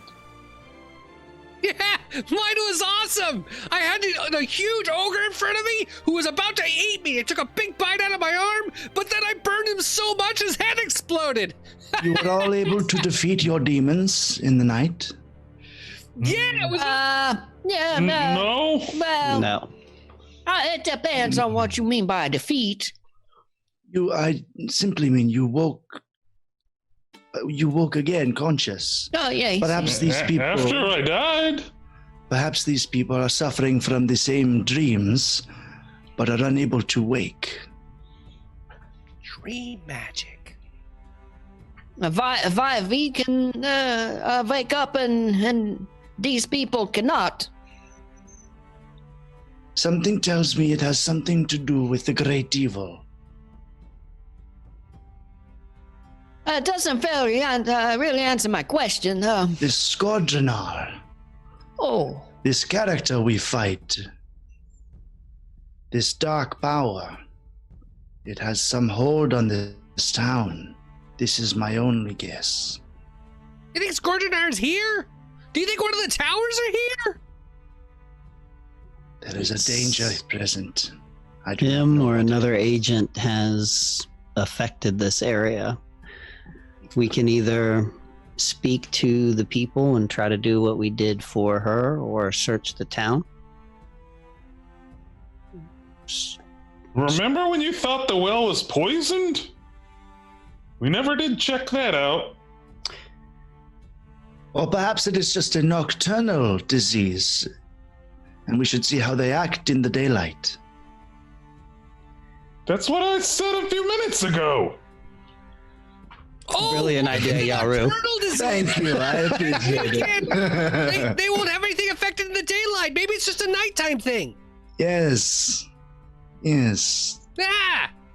Yes. Ah! I Pillar hate starts heading all back of towards you. the well. All right, you guys are back at the well. And the sun is just starting to add some color, some blues to the dark sky. There's still heavy clouds that are blocking out a lot of light. And Xander, you did not lose any health when you woke up from your dream, and Sildren, you did not lose that spell. Perfect. Brenros would begin investigating the well itself, looking for any kind of markings or such that would indicate its use in other means, occult or religious or so forth. All right. Brenros is looking close, spending a lot of time checking out this well. You give it a very thorough once over, just bothered constantly, really, by just from Come behind on, you. it's so I can feel it. And you detect nothing out of the ordinary, Brenros. No strange markings, no damage, nothing out of the ordinary. Malik wants to lower the bucket and pull up some water and inspect that. All right. As the sun starts to rise proper, you hear the squeaking of the crank as Palik lowers the bucket down into the well. There is a splash as it's just a couple, about 20 feet below, and then you bring up a heavier bucket filled with water. You peer inside the bucket, and it appears to be water.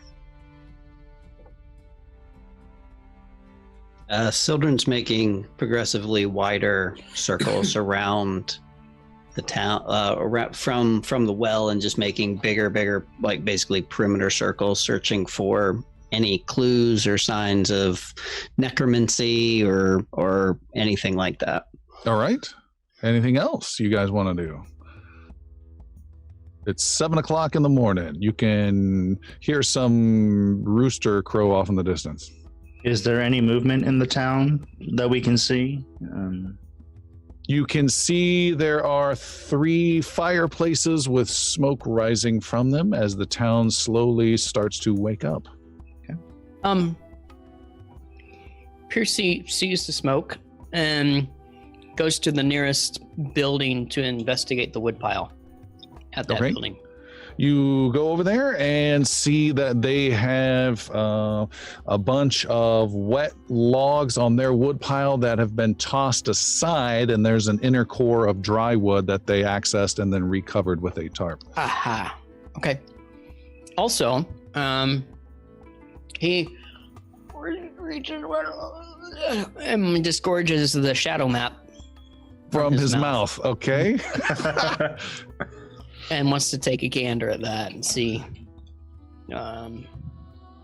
if it's the same as it looked last time. Double check some of the points on the map, looking for approximately where Mosshaven would be. All right. You look at the map, and there are no changes to the map. There is a mark around where Mirskan would be. It's all an outline of the Navarre Kingdom. There's a mark where Mirskan would be. There's a mark to the east a bit. There's a mark to the southwest, and then there's a line traveling from Mirskan out across the ocean. There it is. Jeremy has it up on the screen in high definition. I'm Alistair, but thank you. Sorry, Alistair. But then the line that stretches out into the Thousand Isles region, but nothing has changed on that image. Okay. And Sildren, you are still circling. Anything else? If that yields nothing, Sildren eventually will come back and suggest that we go see one of the sets of people that have an actual fire going. Yeah, Yara will go, I guess, with Sildren towards that house that Piercy is at, but go to the front door, perhaps? Is that what you're thinking? Yeah. Okay. Okay. Yeah, Yara will just go up and knock on the front door. You are over there. Brenrose, Palik, Xander, haven't heard from you guys. Xander's actually, now that there's some light and he can hear at least one bird out there, we hear the crow, he kind of wants to see if Sildren's up for looking around for other bird things, other kind of creatures. He's doing it a like a spiral out, right? Like a circumference, checking for things. Xander's going to kind of walk with him and check for natural elements, because magic's not here, but there may be something else he could detect. Maybe something occult or something religious, anything he can do. But he's looking around for animals and other items, just kind of helping Sildren out. Okay. Brenrose, Palik. I'll go with Yaru. Palik will go with Yaru to the house. Join them, trying to find the people at the town, talking with them. All right, Xander. You need to make a perception roll, please. Mm-hmm. Mm-hmm. A good one. Da-da-da! Hey, look what I found! 23. 23. You hear words. You can tell where the words are coming from. There is a loud conversation with a 23. You cannot make out what was said, but you can hear multiple people talking or arguing not too far away on the main road that you guys have walked off of. There's, can I detect how many voices? 4. 4. Sildren, there's some people over this way that are talking. Let's go check with them out. Let's go. All right, Sildren and Xander, you guys trudge through the mud over in that direction. We're fairly close to the other people, right? To the rest you're of our within group. shouting distance. Yeah, I'll kind of like whistle over to them and sort of kind of motion them. Okay. While Xander and I go. Sildren and Xander, you guys trudge through the mud towards the main road. There you see several people, 6 people, in fact, are gathered around with one on top of a wagon with no top on it, with no horses attached to it, and it's partially in the road, and it's mostly flat, like some strange transport wagon, not for comfort. And on this wagon are some people arguing and talking. Standing on the wagon is a man wearing a slightly tall red hat. At his feet is another man bound, laying across the wagon, and the man with the red hat has another wood-cutting axe in his hand and says, "We must bring an end to this now." And he starts addressing and arguing with some people nearby, and we will take our break there. And we will be right back in a couple minutes. The order rises high in the east, and the queen calls the finest citizens to court. Will you be in attendance? Join and subscribe. Patreon.com/Inglorious Bards. With all loyalty and respect, see you next week, citizen. Group of people around this wagon, guy laying there tied down, a guy in a red hat with an axe, and he doesn't pay any attention to you heroes approaching down the road. You can hear him from afar yelling, "We have to bring this to an end, and his madness will bring death to all of Mosshaven." And someone says, no, we can't hurt him. Munar's done nothing wrong. And the guy in the red hat says, "It doesn't matter. We must cut off the sickness now." Sildren's heading that way. So it's Percy. Yeah. Can we all hear this, or just them two? Sure, you guys can all slowly make your way in. Sildren and who was with you? Xander. Xander, Sildren, Yes. Xander, you guys are there first. Yar's about to knock on the door, and then Yeah. oh, okay. Let's go over there, Yaru. gets yanked away by Palik. Okay. We'll Sildren, have that Xander.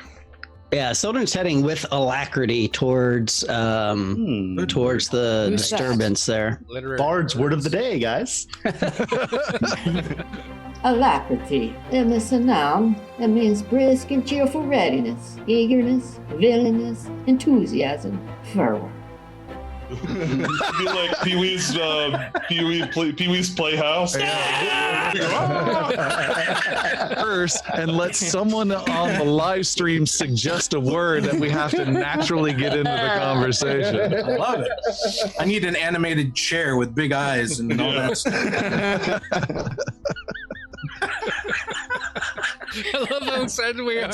That's a brilliant idea. I'm all for it. This is genius. We should make a show like that. Get sued. Your word of the day.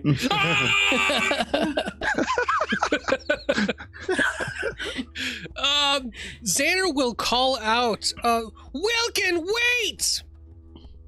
He stops the guy with the axe, partially raised up, and sees a strange gnome and druid quickly walking towards this assembly. We know what's been causing the problem, and it's not him. He swings the axe down, and it connects deeply with the wagon. Okay.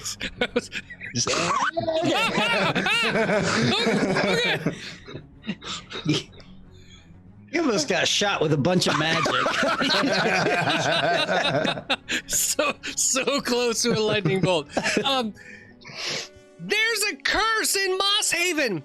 It's affecting your dreams, and it's causing nightmares. It's causing night terrors, and it's creating madness in the town. Why do you think we're doing this, stranger? Because you don't know where it's coming from, and you're trying to stop it everywhere. And you say you do? Yes. Make a deception roll, please. Dang it. And it's got he's not going to be easily He's reaching swayed. for the axe again, like 27. He picks up the axe. We'll hear what you have to say, stranger, once we cut off the diseased arm here. Wait! The entire man. So hold on here. Also running down the road is a rat in a tabard. Percy wants to get up on the wagon. All right, you push your way past the small crowd of about 4 or 5 people and clamber up onto the wagon. He has the axe up in his hand warily. Stay back. That's okay. This is not your affair. Percy wants to again employ no cause for alarm. That's okay. Listen here. Last night there was a woman, and she tried to cut off my head, But I calmed her down, and she's okay now. So maybe I can calm you guys down. Yeah, maybe. Suddenly, it's Jack Sparrow. Make a diplomacy roll, please. 32. Jeez. You do not affect the mayor with the axe and the red hat, nor anyone around him, except there is a big sigh of relief and calmness from your feet of the guy who is bound. Yeah, he's like, Oh, yeah. see, he is so scared. And now I'm he's getting better. You should let him go. And the mayor takes one hand off of the axe and pushes you off the wagon. Make a reflex saving throw. You only need a 22 or higher. I imagine this is almost guaranteed. Since I have a 19 to begin with. Jesus. 29. 29 with a pretty average roll. He pushes you, and you just do this cool acrobatic roll, spin right back around in the exact same position. He says, like I said, this isn't your affair. Munar, I'm sorry, but this is the way it has to be. Xander casts grease on the axe. Grease on the axe. Piercy ducks. Okay. Xander has a wand of grease, which he pulls out and immediately casts towards the handle of the axe. All right, so yeah, that's totally successful. The bad news is that you can't get that specific. So instead, what you end up doing is coating the entire wagon area with grease. So it does not affect the axe at all. But the axe wielder, on the other hand, needs to make a reflex saving throw. Is that correct? I mean, I guess so. Let me take a look at the grease. I'm looking at the wand and I'm looking for the grease spell because I know it can be cast. Can a dark figure come up behind Xander as he's pulling his wand out and stop him from doing it? No, this will be delightful. This will be delightful. I have grease here. Make a reflex save. What's your spell DC? It is a 26. I'm guessing his 16's not enough. The mayor immediately goes whoop and falls off. Piercy, make a reflex saving throw. Oh, that's natural one. All right. I'll take it. All right. And the mayor slips and falls, drops the axe right into the wagon again. Piercy slips and falls and impales his back gently upon the axe for 9 points of piercing damage. Careful of your boots! So they're just like, oh. What is this? The mayor stands up and slips down again. Some of the other people try and move towards him, and they end up slipping. And it's this weird, comical mess of blood, brat, grease, mud, morning cold air, swamp, and just weirdness. I'm just picturing Piercy like repeatedly, it's okay. Oh no, it's gonna be fine. And just by the end of his fur is just like covered. Yeah. It was muddy, now it's greasy. Podcast burning hands, Weird whatever you spikes. Now that I have your attention and everyone is calming down, I would your audience is all prone, covered in goo, looking at you. This is not anyone's fault here. It's your fault. It's your fault that I'm covered in grease. Okay, that's my fault. Yeah, I did that. That was my thing. But the madness that everyone's going through, I don't think anyone's been allowed to sleep well for a long time. And that's because of what you guys are going through here. There is a great dark power that's involved. You are being haunted. And we are going to help you. Right? Yes! There's a whole bunch of silence from your friends behind you, and quite some distance away, several houses down, there's still Brenros kneeling over and going, ooh, yes, it is. Yeah, for some reason, Xander, I thought you were going to go, and no one's just got enough sleep. All of this is because you're all just a little You're cranky. just a little cranky. That's what it Just sounded need like. a nap. Hangry. Fine. Make a diplomacy roll +1. Ooh, I only rolled a 2 for a total of 19, so I'm going to go ahead and spend a hero point on that. All right. Seems like 2s are really juicy compared to 1s since they're half price on hero points. Right, for sure. Diplomacy again. It's a little better. 27. 27. So 28. 28, because I got a +1. No, 28. The people crawl away from the wagon grease undiplomatically until they can find more stiff mud and stand up, dripping in grease. You also see Piercy painfully roll off the axe and roll off the wagon and then slowly roll away from the wagon. And the mayor stands up and says, fine. You deal with this one then, and if we see you anywhere in town, you're banned from the town, Manar. No, you're banned. It's okay, Manar. We'll work this out. And the mayor and the people scatter and they mumble and murmur to themselves and look at you guys. They don't even interact with you weird strangers, and they start going their separate ways, leaving poor Manar on the wagon, grease wagon. Once the grease subsides, which I assume Xander can dismiss at some point. Oh, he can. Yeah, let's say that. Sylvan will go up, investigate Manar, and specifically, they mentioned his arm, so he's, taking care to look at his arm to see what's going on. Think it was metaphorical arm. Make a medicine roll, which is nature for you, Druid. Indeed.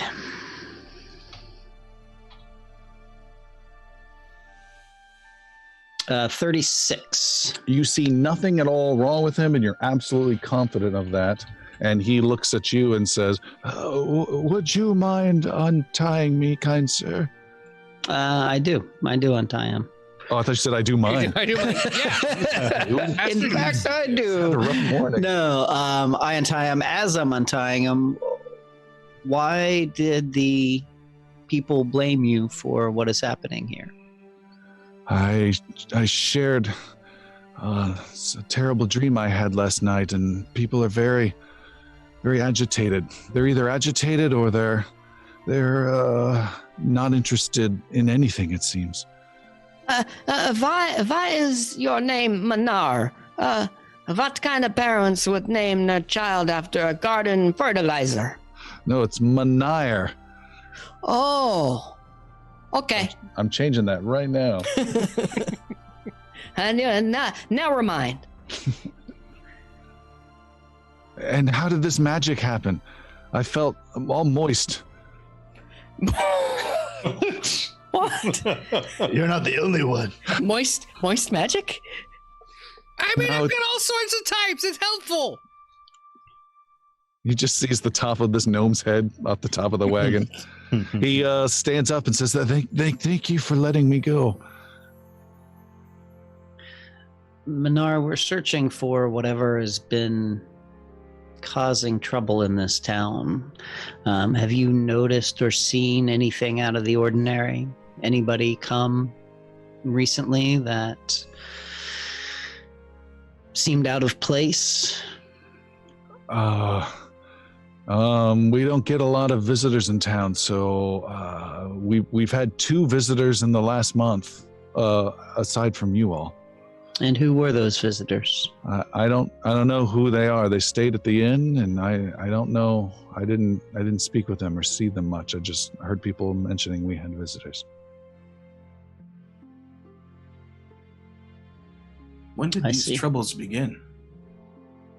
The troubles sleeping. A few weeks ago is when I first started having trouble sleeping. My place is just on the edge of town, but they just kicked me out of the town. What am I supposed to do? I doubt that they really mean it. You'll be okay, yeah? Cut me in half with an axe. I bet they didn't, yeah? But what about tomorrow?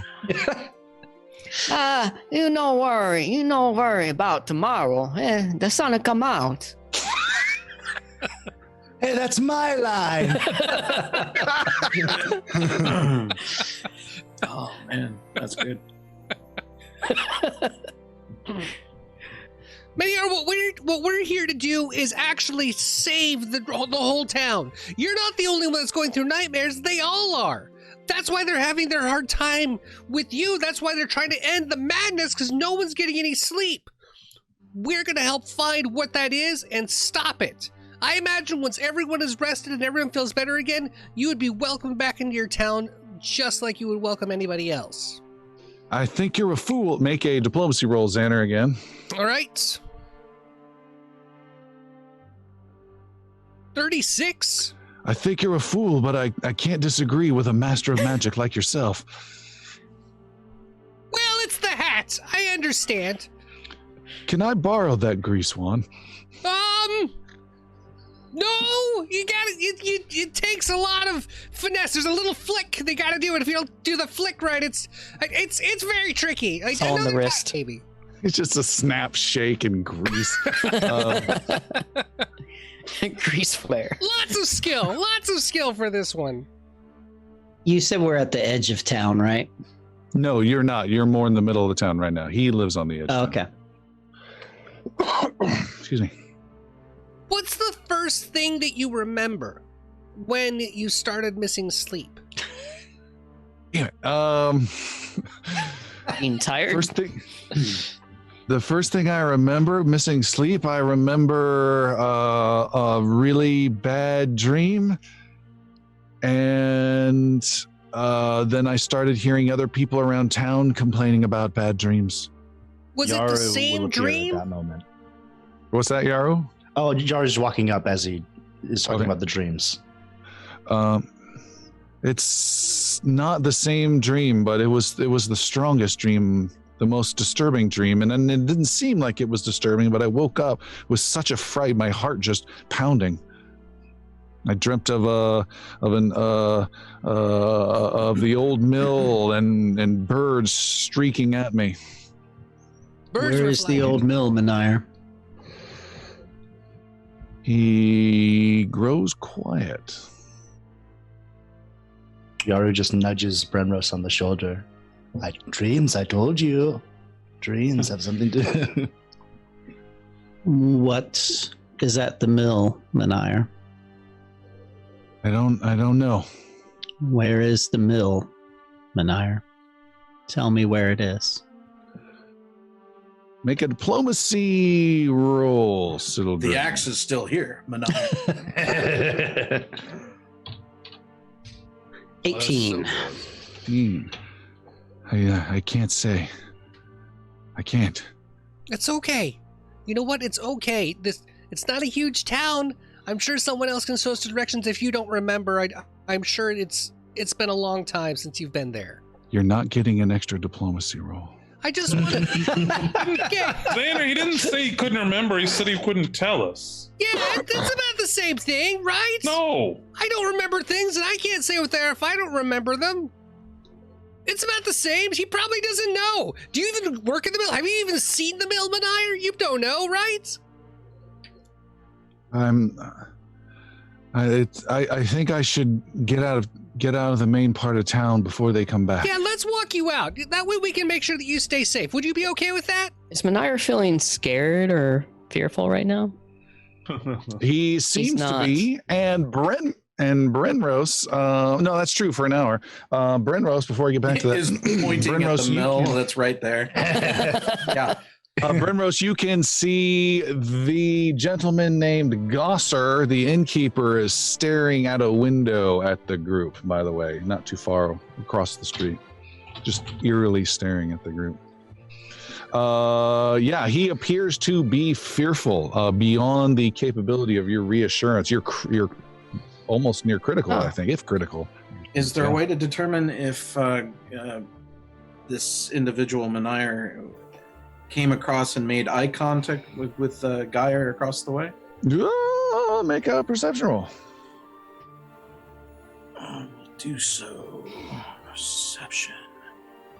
A 21. You didn't catch any timing wise. You didn't, but it was too late Okay. for you to make notice of that. Good question. Yeah, that's a good question. I see Geyer has some interest in what we're doing out here. And this mill can't Speaking be in low tones. that hard. Yara looks over at him. I say that that's our next place to investigate. Meyer, if you don't mind, we're gonna go and help and walk you home, and we'll get you up and out of town, and then we'll go and on our way. Would that be okay with you? Yes, you're some sort of mercenaries. Did the mayor hire you? What a great question. No, let me tell you as we walk, we're actually the... And you drop him off at town. As we're walking away, Yaru takes note of Brenrose's eye and watches for Gosser or Geyer, the innkeeper, as we walk away. Is he following us with his eyes? He is absolutely following you with his eyes. He seems to have great interest. I'll point that out to Brenrose as we're walking away. All right. Ignoring Xander completely. Why does this keep happening? I'm right here. You drop him off at the house. And that's at the edge of town, yes? Yes, his place is at the edge of town. He thanks you and goes inside, and he's starting to pack. You can already see. Is there All right. a river that flows through town, or is it No. all just... It is mud, some earth, a swamp that's on the edge of town. No sign of a river. They have a well, so I'm guessing no. I'm just wondering where a mill would usually be powered by water, would it not? Or winds. Or wind. And just Or slaves. quickly scanning the yes, Wheel of Pain. Scanning the horizon, just looking for the fins or fans of the bigger mill. Outside of town, is it woods? Is like Yes. Okay. So- it is lots of woods, lots of blackened, gnarled trees. Brenrose, you're scanning around. You don't see anything like that. Sildren steps into the woods, and more specifically, I'm looking to find some woodland creature. I don't really care what kind it is: squirrel, rabbit, chipmunk, any of those types Where of the hell is creatures would do. Yothane? Brenrose says in character. She turns around and looks. Find me a mill. Or a rabbit. She's a little unreliable in that way. Okay, you go and do your best Snow White impression and start attracting a squirrel to you, and it comes up and right at your I'm feet. going to use wild empathy, which basically I can, communicate on a rudimentary level. I can make a diplomacy roll to make an impression and make very simple requests of them.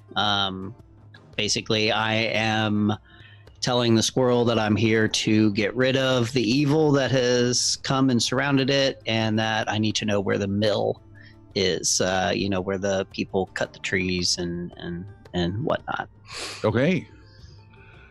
Make a diplomacy roll. Total of 20. The squirrel samples some of your little dried ration treats. It squeaks at you, but has no interest and just kind of wanders away. Sorry, that squirrel was hungry. I needed to feed it. I'm totally not the druid in the group, by the way. Maybe if you gave it something that wasn't stale, he could have helped us. You want to give him your nuts? Are we expecting that it's going to be like a mill building up around here, right? What kind of meal is it? Yeah, it's a wood meal, a grain meal, what kind? Well, hang on. I'll go take a look. Xander casts elemental motion. Okay. and with fire flaming in both of his hands like a produced flame, he points them straight to the ground and launches straight up.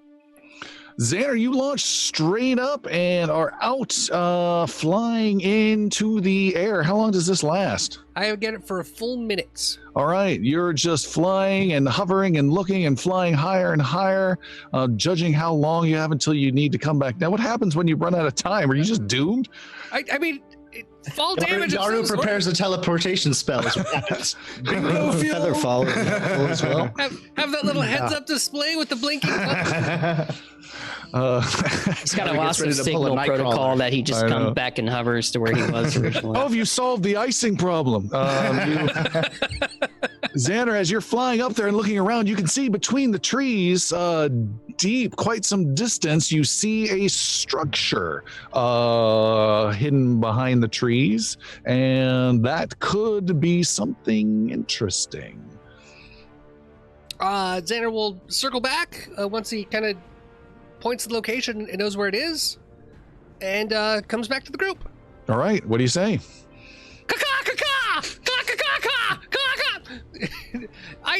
There's a building this way. I found it over behind the trees. Follow me. Okay. Xander excitedly runs off. The rest of the group follows. Yeah. Way back in town next to the well, Brenros was like, yes, still the well. No. I like to think of it as Brenros gives Master Yaru a silver piece and goes, yes, okay, I got the wrong type of mill. You know, just losing the bet to Yaru.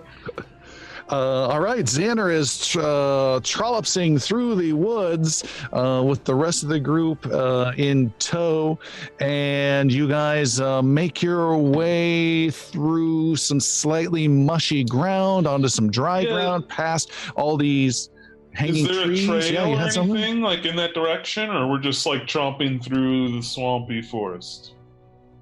Tromping through the woods. You cannot see a trail. Go ahead, Palik and Xander. Both of you make a survival roll. Oh, okay. Oh, I was going to cast something, but I'll do a survival roll. 22. Get 22! Ha The both of you spot a thin trail after a while and can follow it and can find your way back to there and back with ease then, and make your way through the woods and over the river. There is a bit of a river. Through the grandma's house, that's why. And you come across a candy corn. That was Hansel and Gretel. And you come across a mill off in the distance. You see through the trees there is a very slow moving stream that passes by. It's got that big wheel that is in the stream that's not moving whatsoever. The place looks dilapidated and not so pleasant.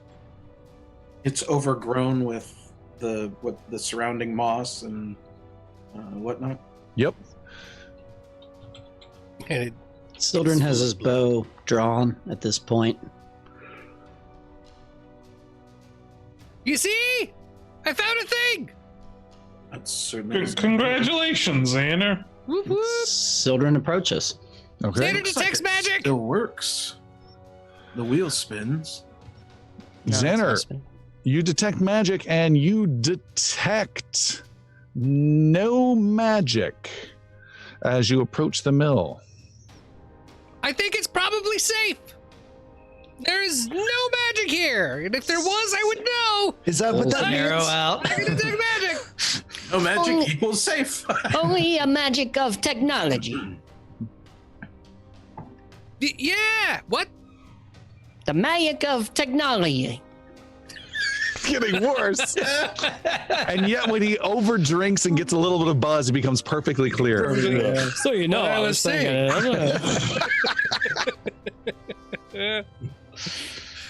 What's the plan? Brenros would like to approach. I imagine. Is there a ramp up to the main platform? Is there? I'm envisioning very rudimentary design for the mill. So if it's more complex, forgive me. But stepping up to the main saw platform and whatnot, just kind of get a better view up there. Yeah, Sildren's on his way there too. Absolutely. You And given that it's wet wood everywhere, I'm being careful as I'm trudging around in heavy armor. okay? Putting my foot out, kind of testing the wood and marching forward. You can see the door into the mill is closed but slightly ajar, mostly closed. And who's last? Yaru, you can hear some movement in the trees far away, rustling in the trees. Go ahead and make a perception roll, Yaru. And Brenros, you're stepping into the mill, is that correct? That's correct. All right. That is a total of 28. 28. Yaru, you see a plump man walking around with a sack over his shoulder who's walking in the direction of the mill, kind of passing by towards the stream. Looks like a local type guy.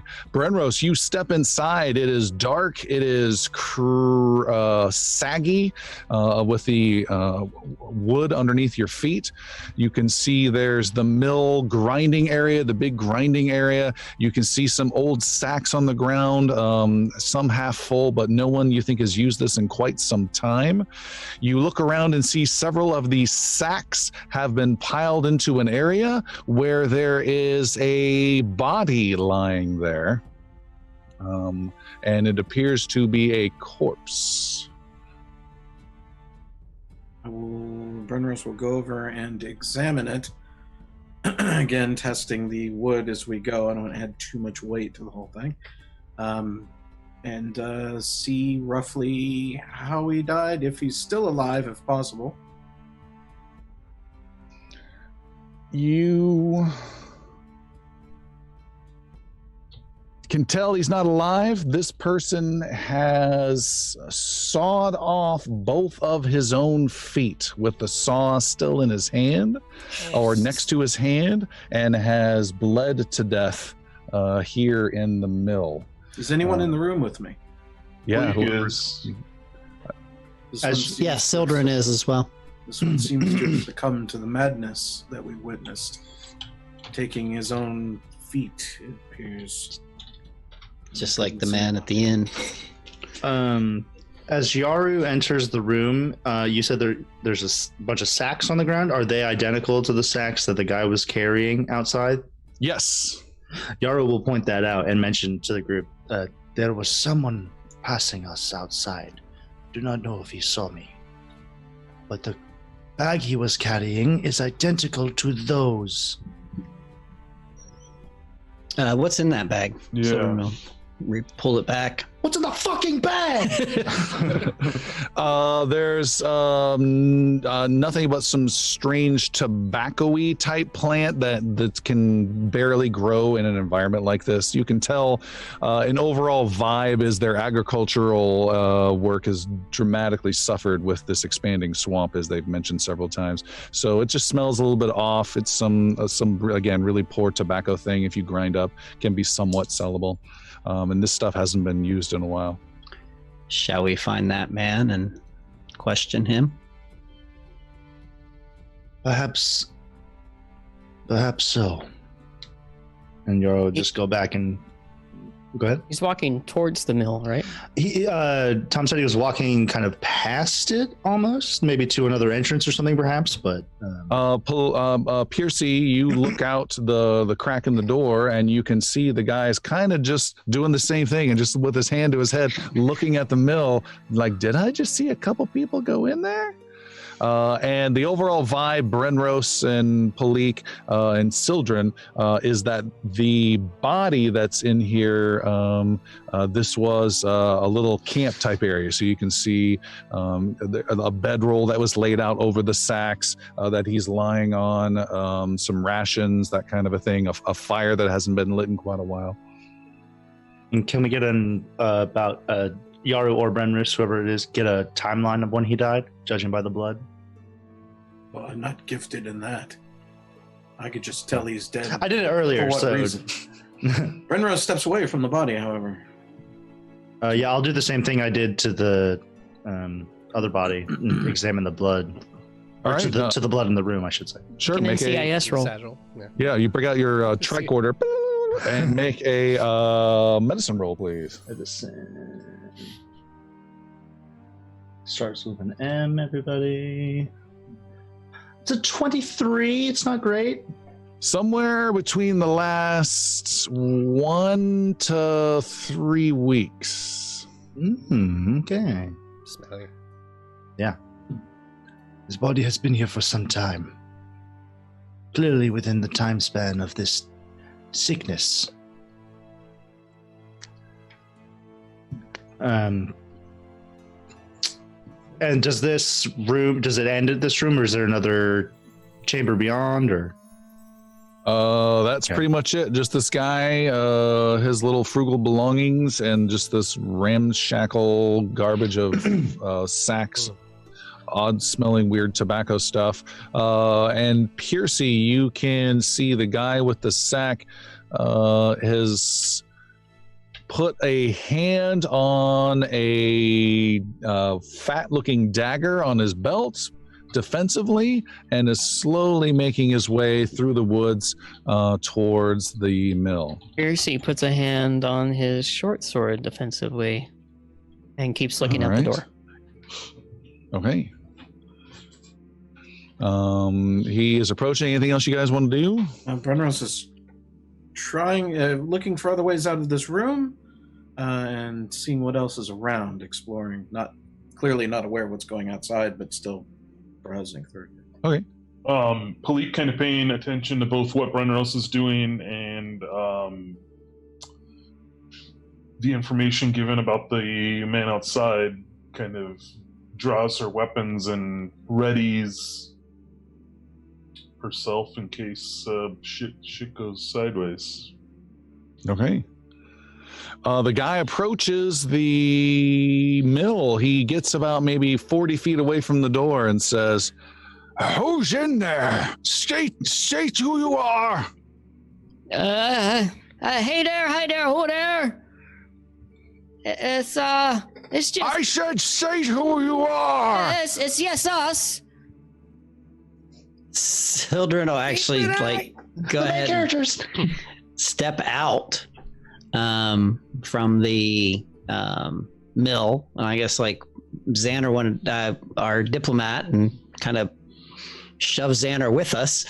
Peep and I! We are the defenders of the realm. We've been sent here by King Phaon to get rid of the scourge that is plaguing the people here. Be warned, there's a body inside. We didn't do it. We just discovered it when we got here. I'm Xander. Oh, you killed the man? No. We didn't kill anybody. He's been passed for 1 to 3-ish weeks. It's been a while. We fear he's been hit with the madness that is plaguing the other people in town. Have you heard of it? I've heard of some strange things going on in town, but I try to stay clear when I can. He owed me some gold for staying in the mill. I suppose he won't mind me taking it then.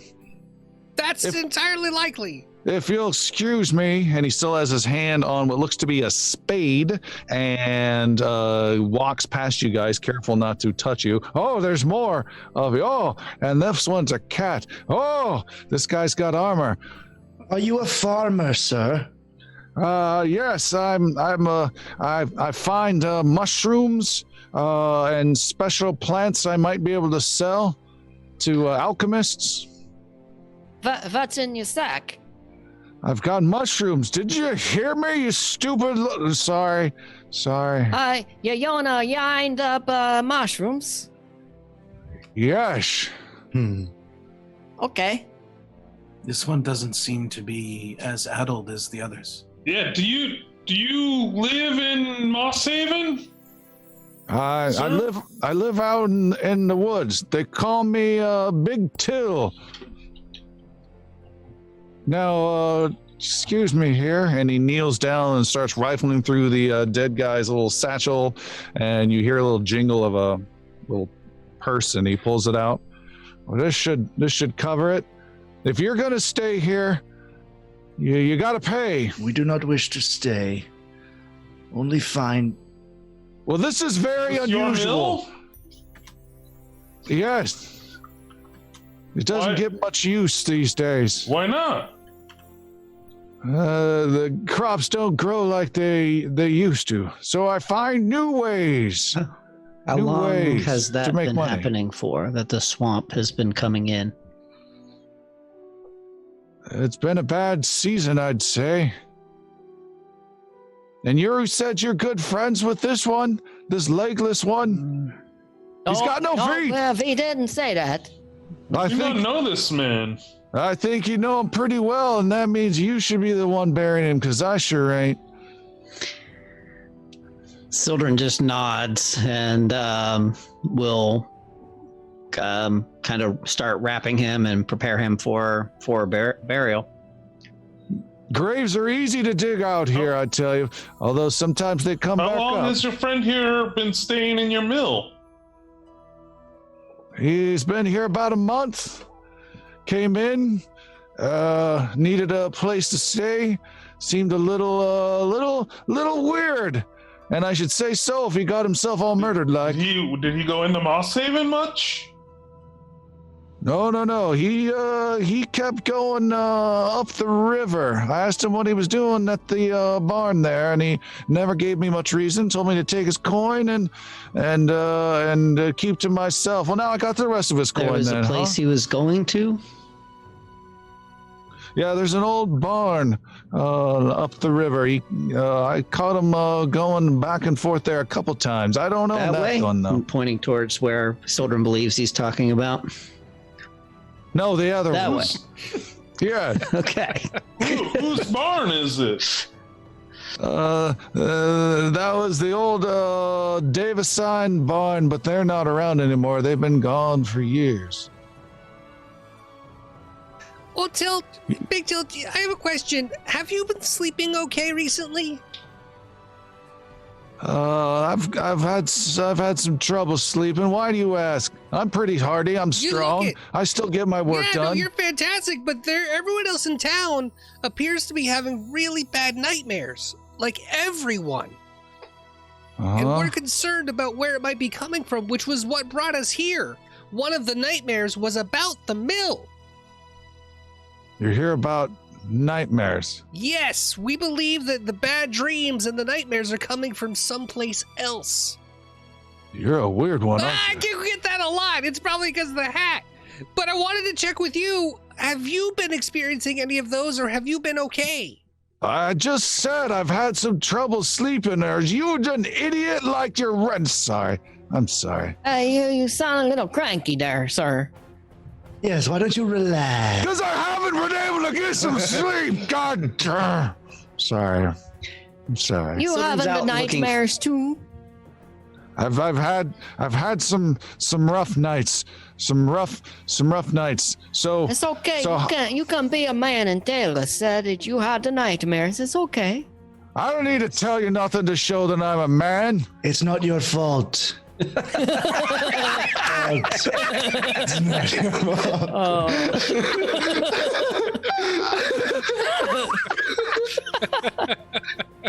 That's Oscar bait if I ever heard it.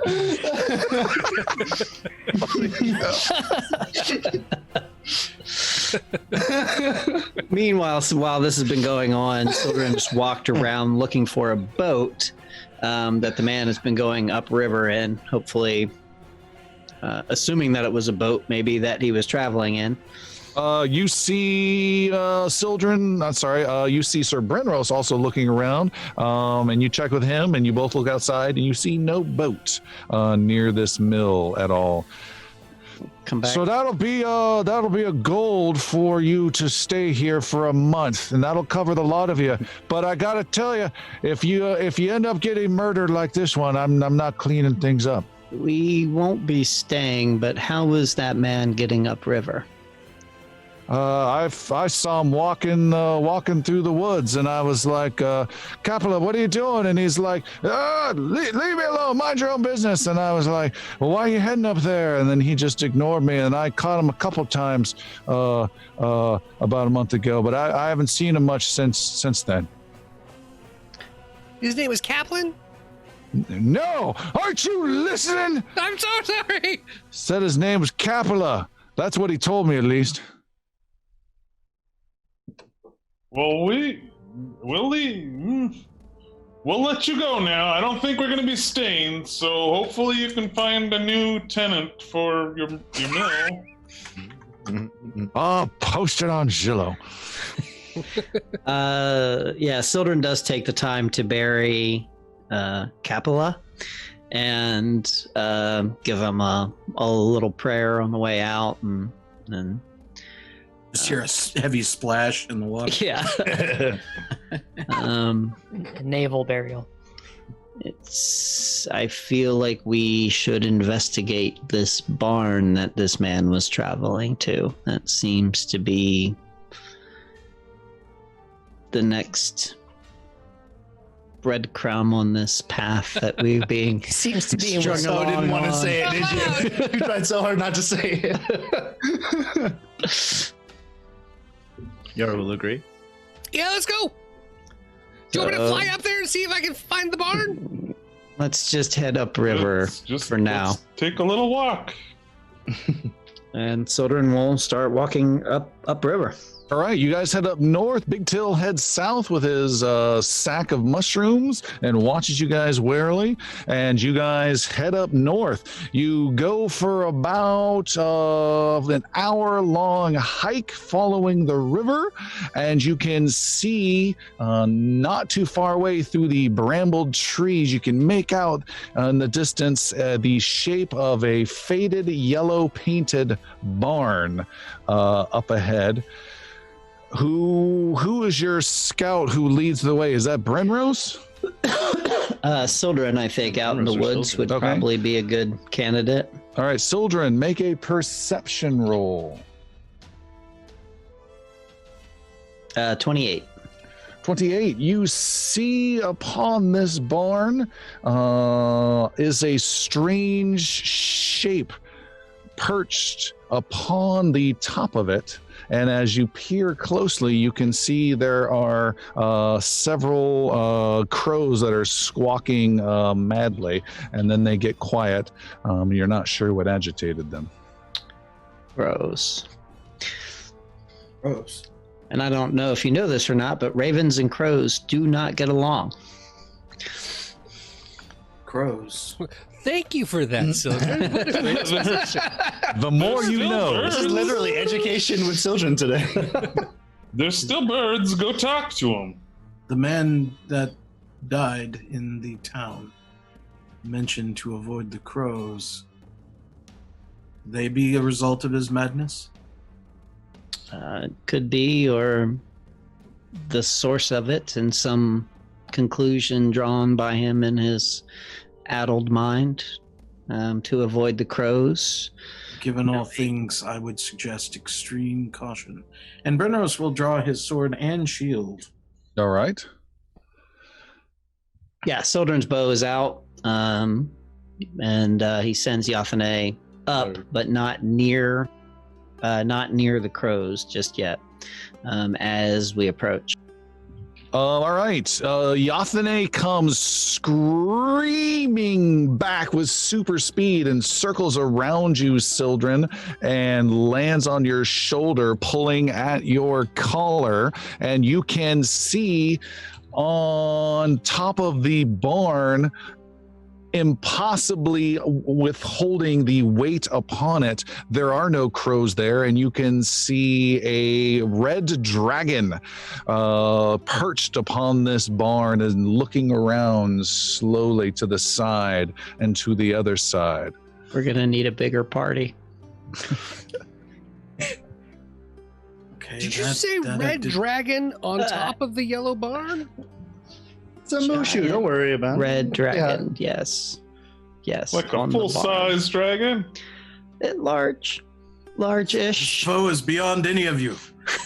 So Sildren wasn't there, nor was Yaru for that matter, but compare it to the shale dragon. It is not as big, but it is still big. But it like covers the whole barn? Yes. It's got its wings tucked in. Is Sildren the only one seeing this, or we all now see the dragon? Yes, Yaru, you look very closely. You can see the dragon, but it is blue in color to Okay. you. Yeah, Yaru will hear only part of Sildren's dragon message. He heard the dragon part. He didn't really hear the blue part, or the red part. Xander even repeated it. Okay, well then he heard it then. Red dragon? Xander wants to see for himself. Can Xander look? Yeah, you got to get a little closer. Yeah, sure. Xander's gonna get a little closer. Xander, you get a little closer and you can see there is a small blue dragon perched upon the barn, slowly just looking around as though waking from a bit of a rest and then tucking its head back down. Is this going to be like the gold and blue dress on the internet? Red fish, blue fish. Palik would like to sneak up with the rest of, or with those three and see what's Everybody just falls in See what's in going the same line. see what's going on. Palik, you see the same thing, although you do not see a terrifying dragon. You see a much smaller wyvern that is perched, easily a quarter the size, also kind of just sitting there. So you don't see what they're seeing at all. What dragon are you guys talking about? It's not a dragon. It's a red dragon. On the count of three, everyone say the color and size of the creature. What does Piercy see then? Piercy, you see crows. I see a giant blue dragon. It's just a bunch of birds, guys. Are we counting to three? I'm confused. I was getting ready. I was gonna do it in 1, 2, 3, and then say, or 1, 2, say on 3. I think we figured it out. We're all seeing something similar, but different. Or some of us not at all. Some birds and a wyvern and a little dragon and a big dragon are very different. It's What an definitely a blue illusion. dragon. Nonetheless. It's definitely not.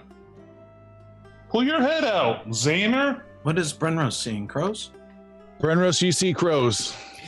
Is there like a rock or stone or something palm-sized? I'm palm-sized. Sure. I can throw. Basketball spec. Piercy just grabs a rock and throws it up at the top of the barn at the crows. Oh, you're too far away from that. Oh. You guys didn't get that close. You're just within being able to identify. Good. Okay. Well, I have an idea. I don't know if it's a good one. That barn. Everyone sees a yellow barn, yeah? Hi. Yeah, okay. Yes. What if I fireballed the barn? What? But maybe we Then, need. well, then whatever's up top would fly away, and then we'd all And be the able- barn would burn down, and maybe there's something inside. Maybe there's people inside. under a blue dragon. I don't think so. You're silly. You're being silly. So you're gonna throw fire at a dragon? You think that dragon isn't gonna throw some fire back? It's a blue dragon. They don't do fire. Everyone knows that. Sildren's slowly approaching at this point. He kind of looks back and shrugs and then starts trudging forward towards the barn. Okay, Sildren, with no pretense of stealth, makes his way I mean, towards... pretensing some stealth, yes.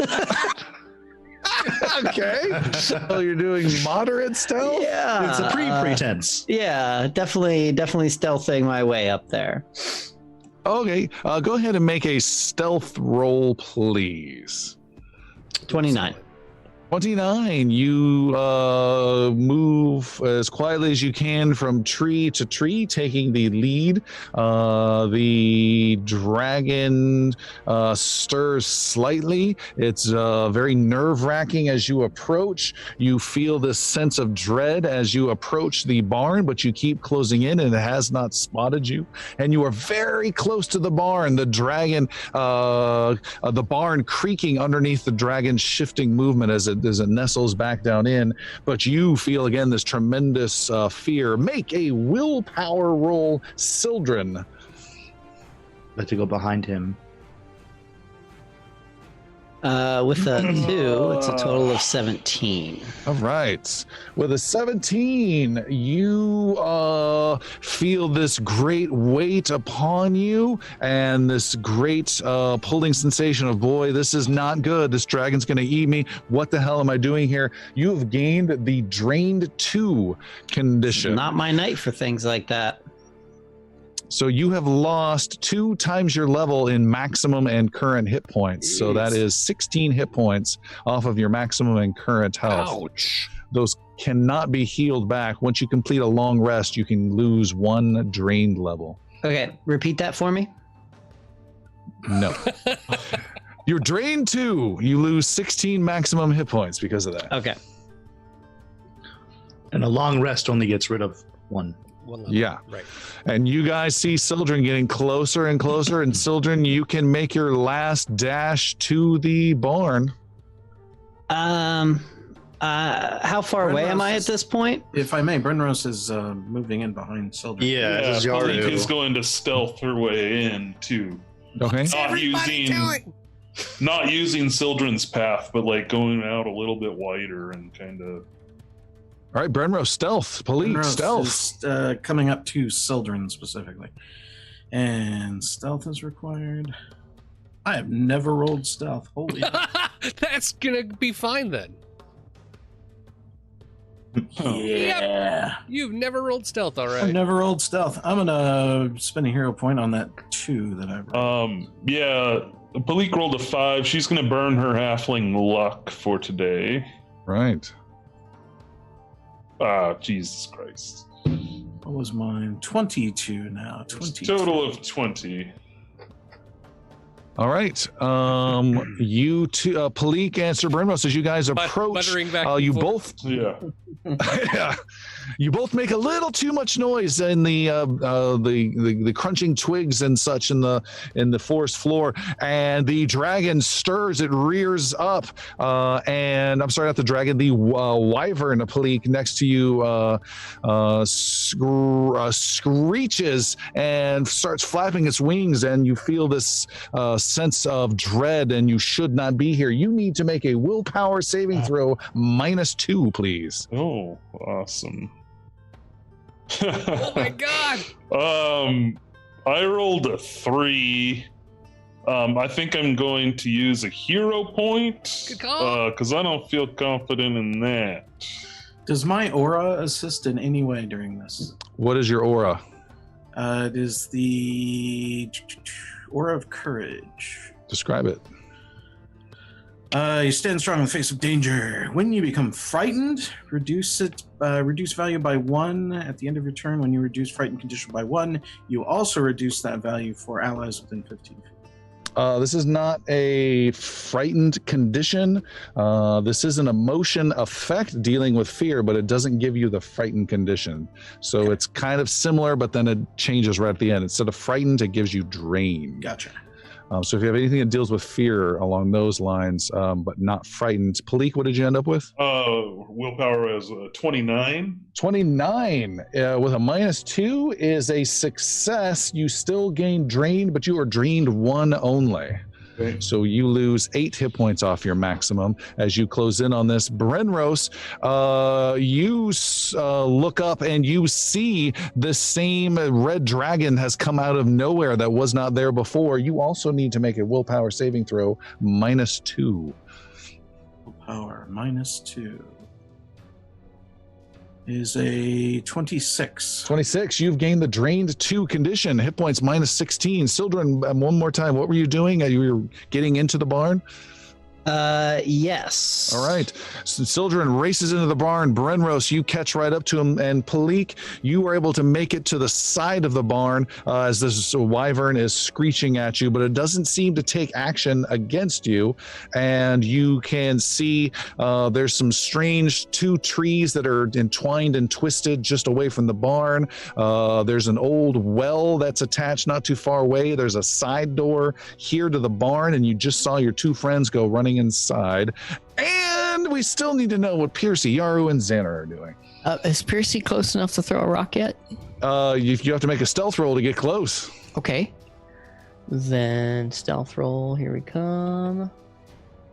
The 28. Yeah, you throw a rock, and the rock flies at the creature. Crows, which walk and seem agitated and skitter and fly off for a bit, but then land back down after a minute or so. Okay, and that's all I see happen. That's it. Okay. I just keep heading towards the barn. Okay. You also sense this strange fear. You see your friends racing with this look of panic. I need you to make a willpower saving throw, but +2. You're not quite sure exactly where the source of fear is from. 24. Okay, but yet it still affects you with a drained 2 condition. And you're like, boy, this is not a good place to be. And you start hustling your way in? Yeah. All right. Xander. I don't want to. Xander's been seeing everyone sneak in, but like, despite the things that have been happening and the blue dragon doing its stuff, It does not take any action, but just howling and shrieking and big dragon roar. It's not real. It's not real. It's not real. Xander's going to cast 2 spells. First of all, make a perception roll. Xander makes a perception roll first. Oh, it was almost a natural 20. That was so close. It's a 19. 19. Continue. Okay. First thing, I'm going to cast Fleet Step. So I'm gonna double my my speed. Okay, you're super fast. I'm super fast now, and then I'm going to cast Insect Form. And I am going to take the shape as my aura gets black and starts sticking to me and going up and over and crawling up and around. I'm going to be the bravest looking centipede that anyone's ever seen. Okay. Actually, you know what? I'm going to do it even scarier. I'm going to go for a scorpion. Scorpion speed. So I'm gonna have this tail going up around. I'm gonna have these claws coming out from my shoulders. I'm gonna have these weird little mandibles coming out from my teeth, and this weird kind of sense of eyes kind of everywhere, giving me a speed of 80. And I'm going to dash straight to the barn. Is that a speed of 80 without fleet step? With fleet step. Okay, So with it's 40 fleet step. without. Yeah. Matt, and sorry, this was still the centipede form? No, scorpion. Yaru just sees a scene from Men in Black as this giant scorpion unfolds from this. Peels out of Xander's breast. Oh, let's scratch. Crazy scorpion racing past Xander, though. You feel this strange emotion washing over you. Make a willpower save, but +3, as somehow you are outrunning the spirit. I got that fast. It's a willpower. Willpower, please, +3. Oh, wow. That is not too shabby. That's a 33. You are drained 1, but not as bad as some of your friends as you make your way into the barn. And last but least is Master Yaru. That drained effect affects our hit points, right? -8 for each level of drained. Maximum hit points. Yaru's watching everybody. Did he notice any physical effects? Did they start moving slower? When they got to the threshold of the drain, and how far away from it is that threshold? You saw maybe when they got within 80 feet of the barn, people started panicking and moving much faster. Okay. When Yaru gets 100 feet away from the barn, he's going to cast Abundant Step and teleport into the barn. Woo! What is your range on that? 135 feet with 3 actions. Whoa! Really? It's my speed per action, so 45. Is that how that works? It's within line of sight is the only stipulation, I think. Let me double check. I may have had my thing says you cast abundant step skill, so it doesn't tell me what it does. Sure. Abundant step. Just double checking. You move so fast, you blur across planar boundaries. You teleport up to a distance equal to your speed within your line of sight. So what is your speed? 45. So Times 3. It would take 3 actions and 3 focus points. You would be casting it 3 separate times. Oh. So you would go 40 stop, 40 Really? stop, 40 stop. Yes. Oh, that's not how it worked when I... Because you broke it. Yeah, Oh, you that's- teleport to distance equal to your speed within line of sight. Oh, but it's not per action? It's per action, but you can't charge it up and then go. Oh, that's... It's 3 separate casts. It's only 40 foot or whatever teleport. But Master cheater over here. that's not at all the same. I want to change my class. Yeah, that's... Yeah, kind of. I mean, I did it with Keith. I did it with all of my other... Okay, whatever. Fuck. You took away all the coolness. Well, you're still a monk. Maybe you'll just fight your Massive way through damage any dealer. fear. Shit. I will get... I'll use... That's... Man, that really threw off Taste the yarrow. my idea. We can come back to you. I'm gonna walk as close as I can without the drain condition, or to about 100 feet or so away. Give me a second. All right, we'll come back to you. The Palik, what do you want to do? Wow. So you said there is some weird stuff. There's a well, which might come back to later, and a weird tree. But you did say there was a side door, so I would like to approach that side door and go and see if it's unlocked. All right, it is unlocked and it creaks open. There's a well? Hold on. Sorry. Yeah, there's a well on the side, and then these 2 twisted up trees. Okay. I missed the well. That's probably important. You go into the side door, Palik, and you can see your friends are there, and they are all huddled in and gathered together. Sans Master Yaru, who hasn't arrived yet. You look up and you see no creaking of any strange wyvern above you on the rafters, and it just seems very quiet here in the barn. There's old sections for hay that's decayed away a bunch. There's no animals in here. This place hasn't been used in a very long time. Light from the clouds that comes through barely gets through some of the broken boards in the barn. It looks very decrepit.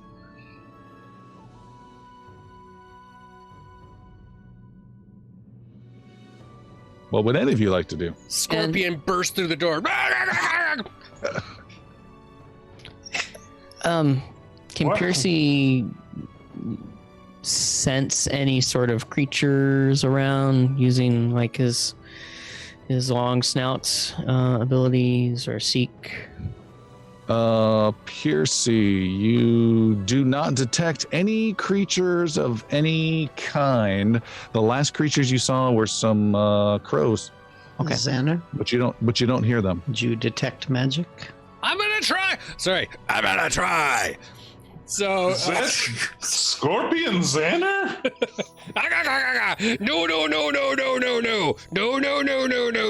No. Is it weird that he's more handsome in this form? You like the My bad shit. boys? Xander uses his pinchers to try to detect magic in scorpion form. Okay. Is aroused one. Xander, you do some weird news type sound, and you detect no magic of any kind. That is not true. You detect magic for the first time in this adventure, and it is illusion magic that you detect. Still got it. There is an illusion. We've all been deceived. Is the captain back? Pirate Mad Eyes? I've only got 2 voices. You're gonna go with what I got. Not everyone can be Alistair. That's true. In this particular space, imagine we're all hunched up in an open barn door space. You were. That was like a little Goonies moment I was expecting, but then the whole freaking scorpion, then that just Shattered that. whatever that image was. The entire barn space, though, is empty. Is that correct? There's not much inside the barn. Yaru, you had something? So Palik did not feel any drained impressions. Oh yeah. No, I got drained 1. You got drained 1? Okay. You did. Okay. Yaru is going to see the open door into the barn and go to the 80 feet threshold. And just before that, use 2 focus points and abundant step into the room. Okay, you get within 80 feet, you teleport 40 feet, you concentrate and teleport 40 feet, you appear next to your friends, you sense this overwhelming emotion of fear washing over you. You need to make a willpower saving throw, but because you were so momentarily exposed to it on the way through, add +4 to your save. Will +4, please. Oh, that was almost a 3. That was almost. But it's a total of 37. 37. Yaru stands there and gives you the what the hell's wrong with you guys, as you do not suffer any drain condition whatsoever. Sweet. Very nice. I'm just looking back at this giant bug. No. You look so confident. I feel great today. Xander will actually transform back into Xander form. So all right. It just kind of peels off of it and will attempt to dispel the illusion magic. Oh, all right. How are you doing that? With the dispel magic spell. Why did I ask? Why? Could have only been better if it was specifically dispel illusion. Yeah. Well, first you pull out a feather. Yeah, so it's on one spell effect or unattended. It's a 120-foot range. I am attempting the counteract effect. Yes. Where is it? Counteracting. Okay, you're going to make a spell casting modifier roll. What your spell attack roll? Spell attack roll. Okay. Yarr! That's not too bad. It's a 27. 27 is exactly what you needed to roll. I checked it after you said it. I'm like 24, 26, 27. Yeah. You dispel the magic and the illusion shatters and fades, and you peek out from underneath the door and look up, and you do not see anything but a couple crows and just maybe 1 or 2 of those, and there is no strange, wicked creature, although you do still have a lingering sense of dread still here. Well done, Okay. Xander. And Sildren pats him on the shoulder for that. Yeah, thank you. Let's investigate this well outside. And Sildren will start heading towards the well. You head outside to the well, looking back over your shoulder, making sure there's no nasty creature, and there's nothing there. You head to a well. It is an old abandoned well that hasn't been used in quite some time. There is no bucket. There's no rope. The well descends and drops down further than you can see. How far can you see? What is your sight? I think I have dark vision, low light vision at least. On your front main You don't even page. know. Main You've got page. low light because you walk around with the wrist rocket. Yeah. Maybe I don't, because it doesn't say it. Rybead. You have to. It's right below your speed. Yeah, no, nothing. No senses. Yeah, I mean, Sildren will pop open his magical light. All right. You get your magical light. You look down. Someone else with some sort of low light or dark vision Yaru looks will down. peek in, I guess. Or does Piercy have? You can see the well goes down 60 Piercy feet. has low light as well. Okay. And does not end in water. Piercy, this is more your area. Would you like to Jump in! What does Piercy see or smell? You smell. Make a perception roll +2 with your super sniffer. Perception. Renros would like to strike up a torch. 25. After the sniffing is done, he drops the torch down into the No! Methane. With a 25, you detect the aroma of rotting meat down below.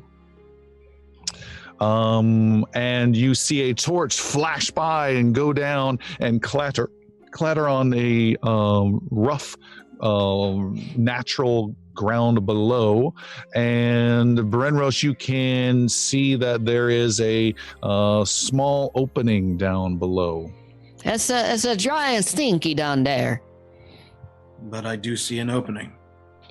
There's some path down there. This whole sentence sounds dirty. While that's happening, can Bleak look at the trees you described earlier, the intertwined, like, weird Sure. trees? Palik, you go over and you start examining these strange trees. It's two trees that looks like they have somehow grown together at a strange angle that the rest of the trees in this forest you have not seen. Sildren, come on, look at these trees. You ever seen anything like this? Sildren will take a look. Okay, Sildren's also over there looking. What would the rest of you guys like to do? You said there's no bucket contraption or rope or anything like that by Correct. the well, and it's 60 feet. Correct. Yaru has a 50-foot rope, but he also is carrying a grappling hook. So Yaru just takes that out of his satchel and kind of connects the grappling hook, beginning to try to fasten it to some part of the well. We at least have a way down. Well, And Yaro, do you have any climbing speed with your cat claws? I do. I have a climbing speed of, I think it's 10 feet. All right, so you so I by can just yourself, hop you in. can just slowly go down without Yeah. needing any roll whatsoever. Okay, I'm gonna wait for the two who just walked off, since Sildren is one of our key pieces to this whole thing. All right. Yaru knows that. Sildren, make a nature roll. Finally something decent. 29. With a 29, you identify these two trees that are intertwined as some sort of aberration that is relatively recent. That it seems to be something that looks old, but you can tell it's relatively recent, completely unnatural, but they don't appear to be dangerous in any way, and you're not sure what the function of it is, but this is not normal for sure. This evil has twisted these trees like this. This is new. Come. I think we need to Super go weird. into this well. You want me to burn the tree? No, don't burn anything. The What happens trees if we alone cut it for down now. or destroy it? Or burn it? That leave What? just like Sildren like is sort of like it's like standing in front of the trees protectively now. Now you know why I made everything all wet and moist, so I wouldn't have to redraw the campaign map due to massive wildfires. Burning it! Burning it! Burning it! There is no danger from these trees at the moment. We must into this well. We must go. Yes, will you get down here, please? I've been waiting for 10 minutes. It's a tree, goddammit! It's actually two trees. Oh, I love bits. Okay, let's go! Yeah, Sildren will hop on the rope that Master Yaru left and start his way down. All right, make a climbing roll. You just need to make, that'd be athletics. You just need to make a 17 or higher and you're fine. 16. Are you kidding me? No. Sildren says, all right, let's get this going. Swings his legs over. Right, let's do this. And he starts going. And Yaru hasn't tied on the rope to the grappling hook yet. And just, woo! The rope goes down. And Sildren, you go flying. I'm going to feather fall. Do you have that spell ready to go? I do, actually. All right, you're able to burn that as a reaction. You cast Featherfall and do not take a significant amount of damage. He took the rope with him, though. But he took the rope. Yes, he did. You better have a throwing speed of 60 feet, A motherfucker. grappling hook just comes up and flies up outside of the well. There's lots of ropes. And Palik will take her rope out and then tie it to this other rope so we can at least get all the way down to the ground without having to drop 10 feet. Brenros is still putting a hand on the rope and holding the one end. That's helpful. Thank you. Percy jumps up on the edge on the wall of the well and just kind of prances around and then just gets straight and stiff and just Straight fall. just falls down into the well. Just like Navy diver, just pops right backwards. Piercy, you go dropping like a stone. You fly past the descending Sildren and land gently on the ground without taking any damage whatsoever due to your masterful falling ability. Correct. Which, if it was 60 feet, would be pretty strong. Like 100, 200 feet would be ridiculously strong. What is the limit of your falling with no damage ability? Infinite. Which is crazy. You land upon the ground with ease, and then you gently help Charlie down from the bubble and bring Sildren to the ground. Burp! We've got 2 down. Palik, once she ties the other rope on, will climb down. All right, just make a climbing roll, 17 or higher. Only an idiot would fail it. Acrobatics? No, Or athletics. Okay. Yeah, 25. 25. It's a lot easier when you have the rope attached. You make it down. Xander, Brenros? Yeah, I can do that. I can do that. Brenros holds on to the rope. Xander starts climbing down. Is Xander still a scorpion? 16 for Xander. He changed back. 16 Welcome and to the also party, pal. cast Featherfall.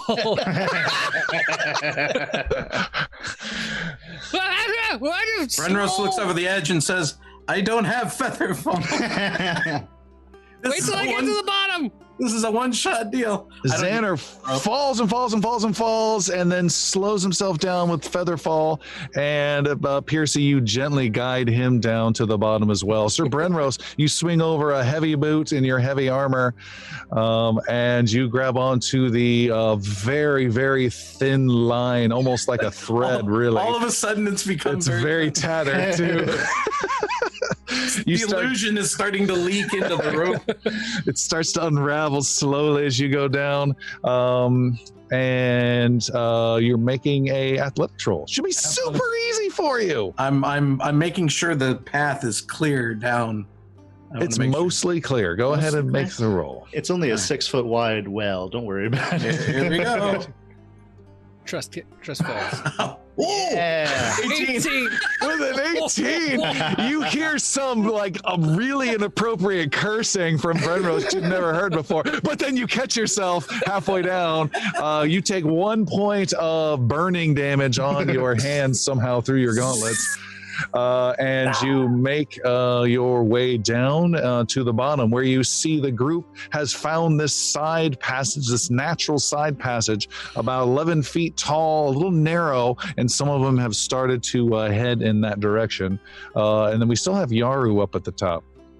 I just dropped down. Same as everybody else. Climbing speed of 10 feet with the rope. Totally easy, Yaru. You arrive at the bottom easily. What are you guys doing? Oh, and by the way, who was down there first? Piercy? Yeah. Because gravity. Piercy, you hear something.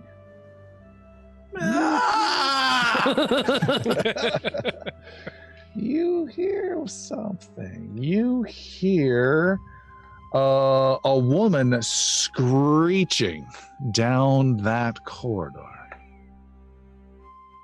And then it stops. You guys, you hear that?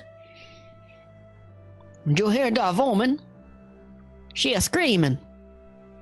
The rest of you listening can hear a woman screech, and it's not the exact same voice you heard before, Piercy. That's another woman screaming. Well, let's go help them.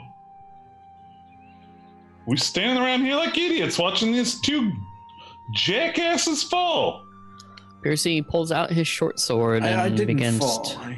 I wasn't to run talking down about you. the hall. I would never call you a jackass, Bernos. Yeah, Yaru. All right. Yeah, when he says that, Yarrow gives a very serious face to Xander and just whooshing.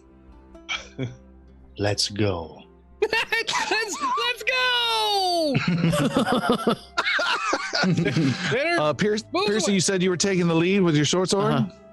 All right, Piercy heads off. Those of you with rapiers or higher, which would be long swords of Sir Brenros, even though it's tall, it is somewhat narrow. You'll be at -1 to any attacks in this corridor. Who is last? Yaru. I know who's first. That's Piercy. Who's Take up the last? rear. Yaru, bringing up the rear. He goes, "Shh, let's go. After you, And yes, then yes, waits. yes, And waits. Everybody on the bus, let's go. Xander did absolutely charge away from the claws, so he'll be second behind Piercy. Okay.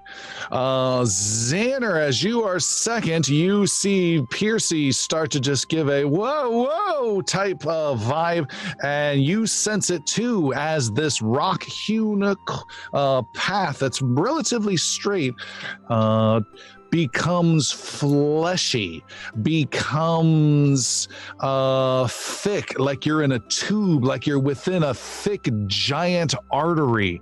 As you are moving through, your hands become bloody when they press up against the sides that ever so slightly close in on you.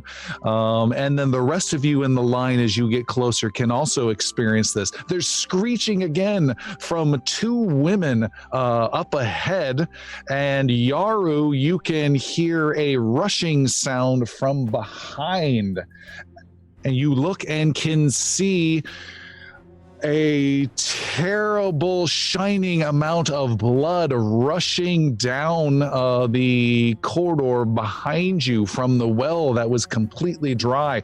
Blood racing and racing and racing, slamming into you and to everyone else. And I need everyone to make reflex saving throws of 27 or higher. Yes.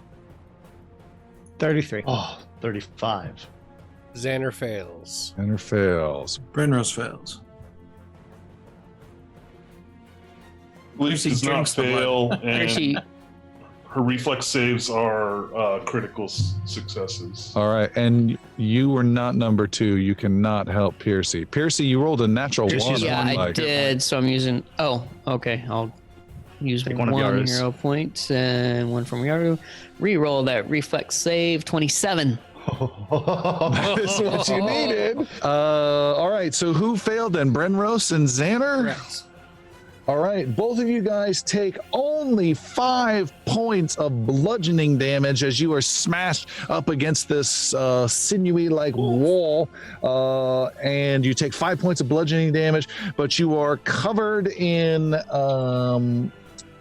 blood. You look around, you're just going, what's happening, what? And as you look around, everyone else is startled, but you are back in the rough-hewn corridor. It is another freakish illusion. You are not covered in blood, but you still were somehow knocked down, and that makes you very unsettled. The two of you are -1 to any emotion-based effects for the next hour. Does that have a particular effect, or is it just something that we look at? You just need to know. Okay, great. Ah ha ha.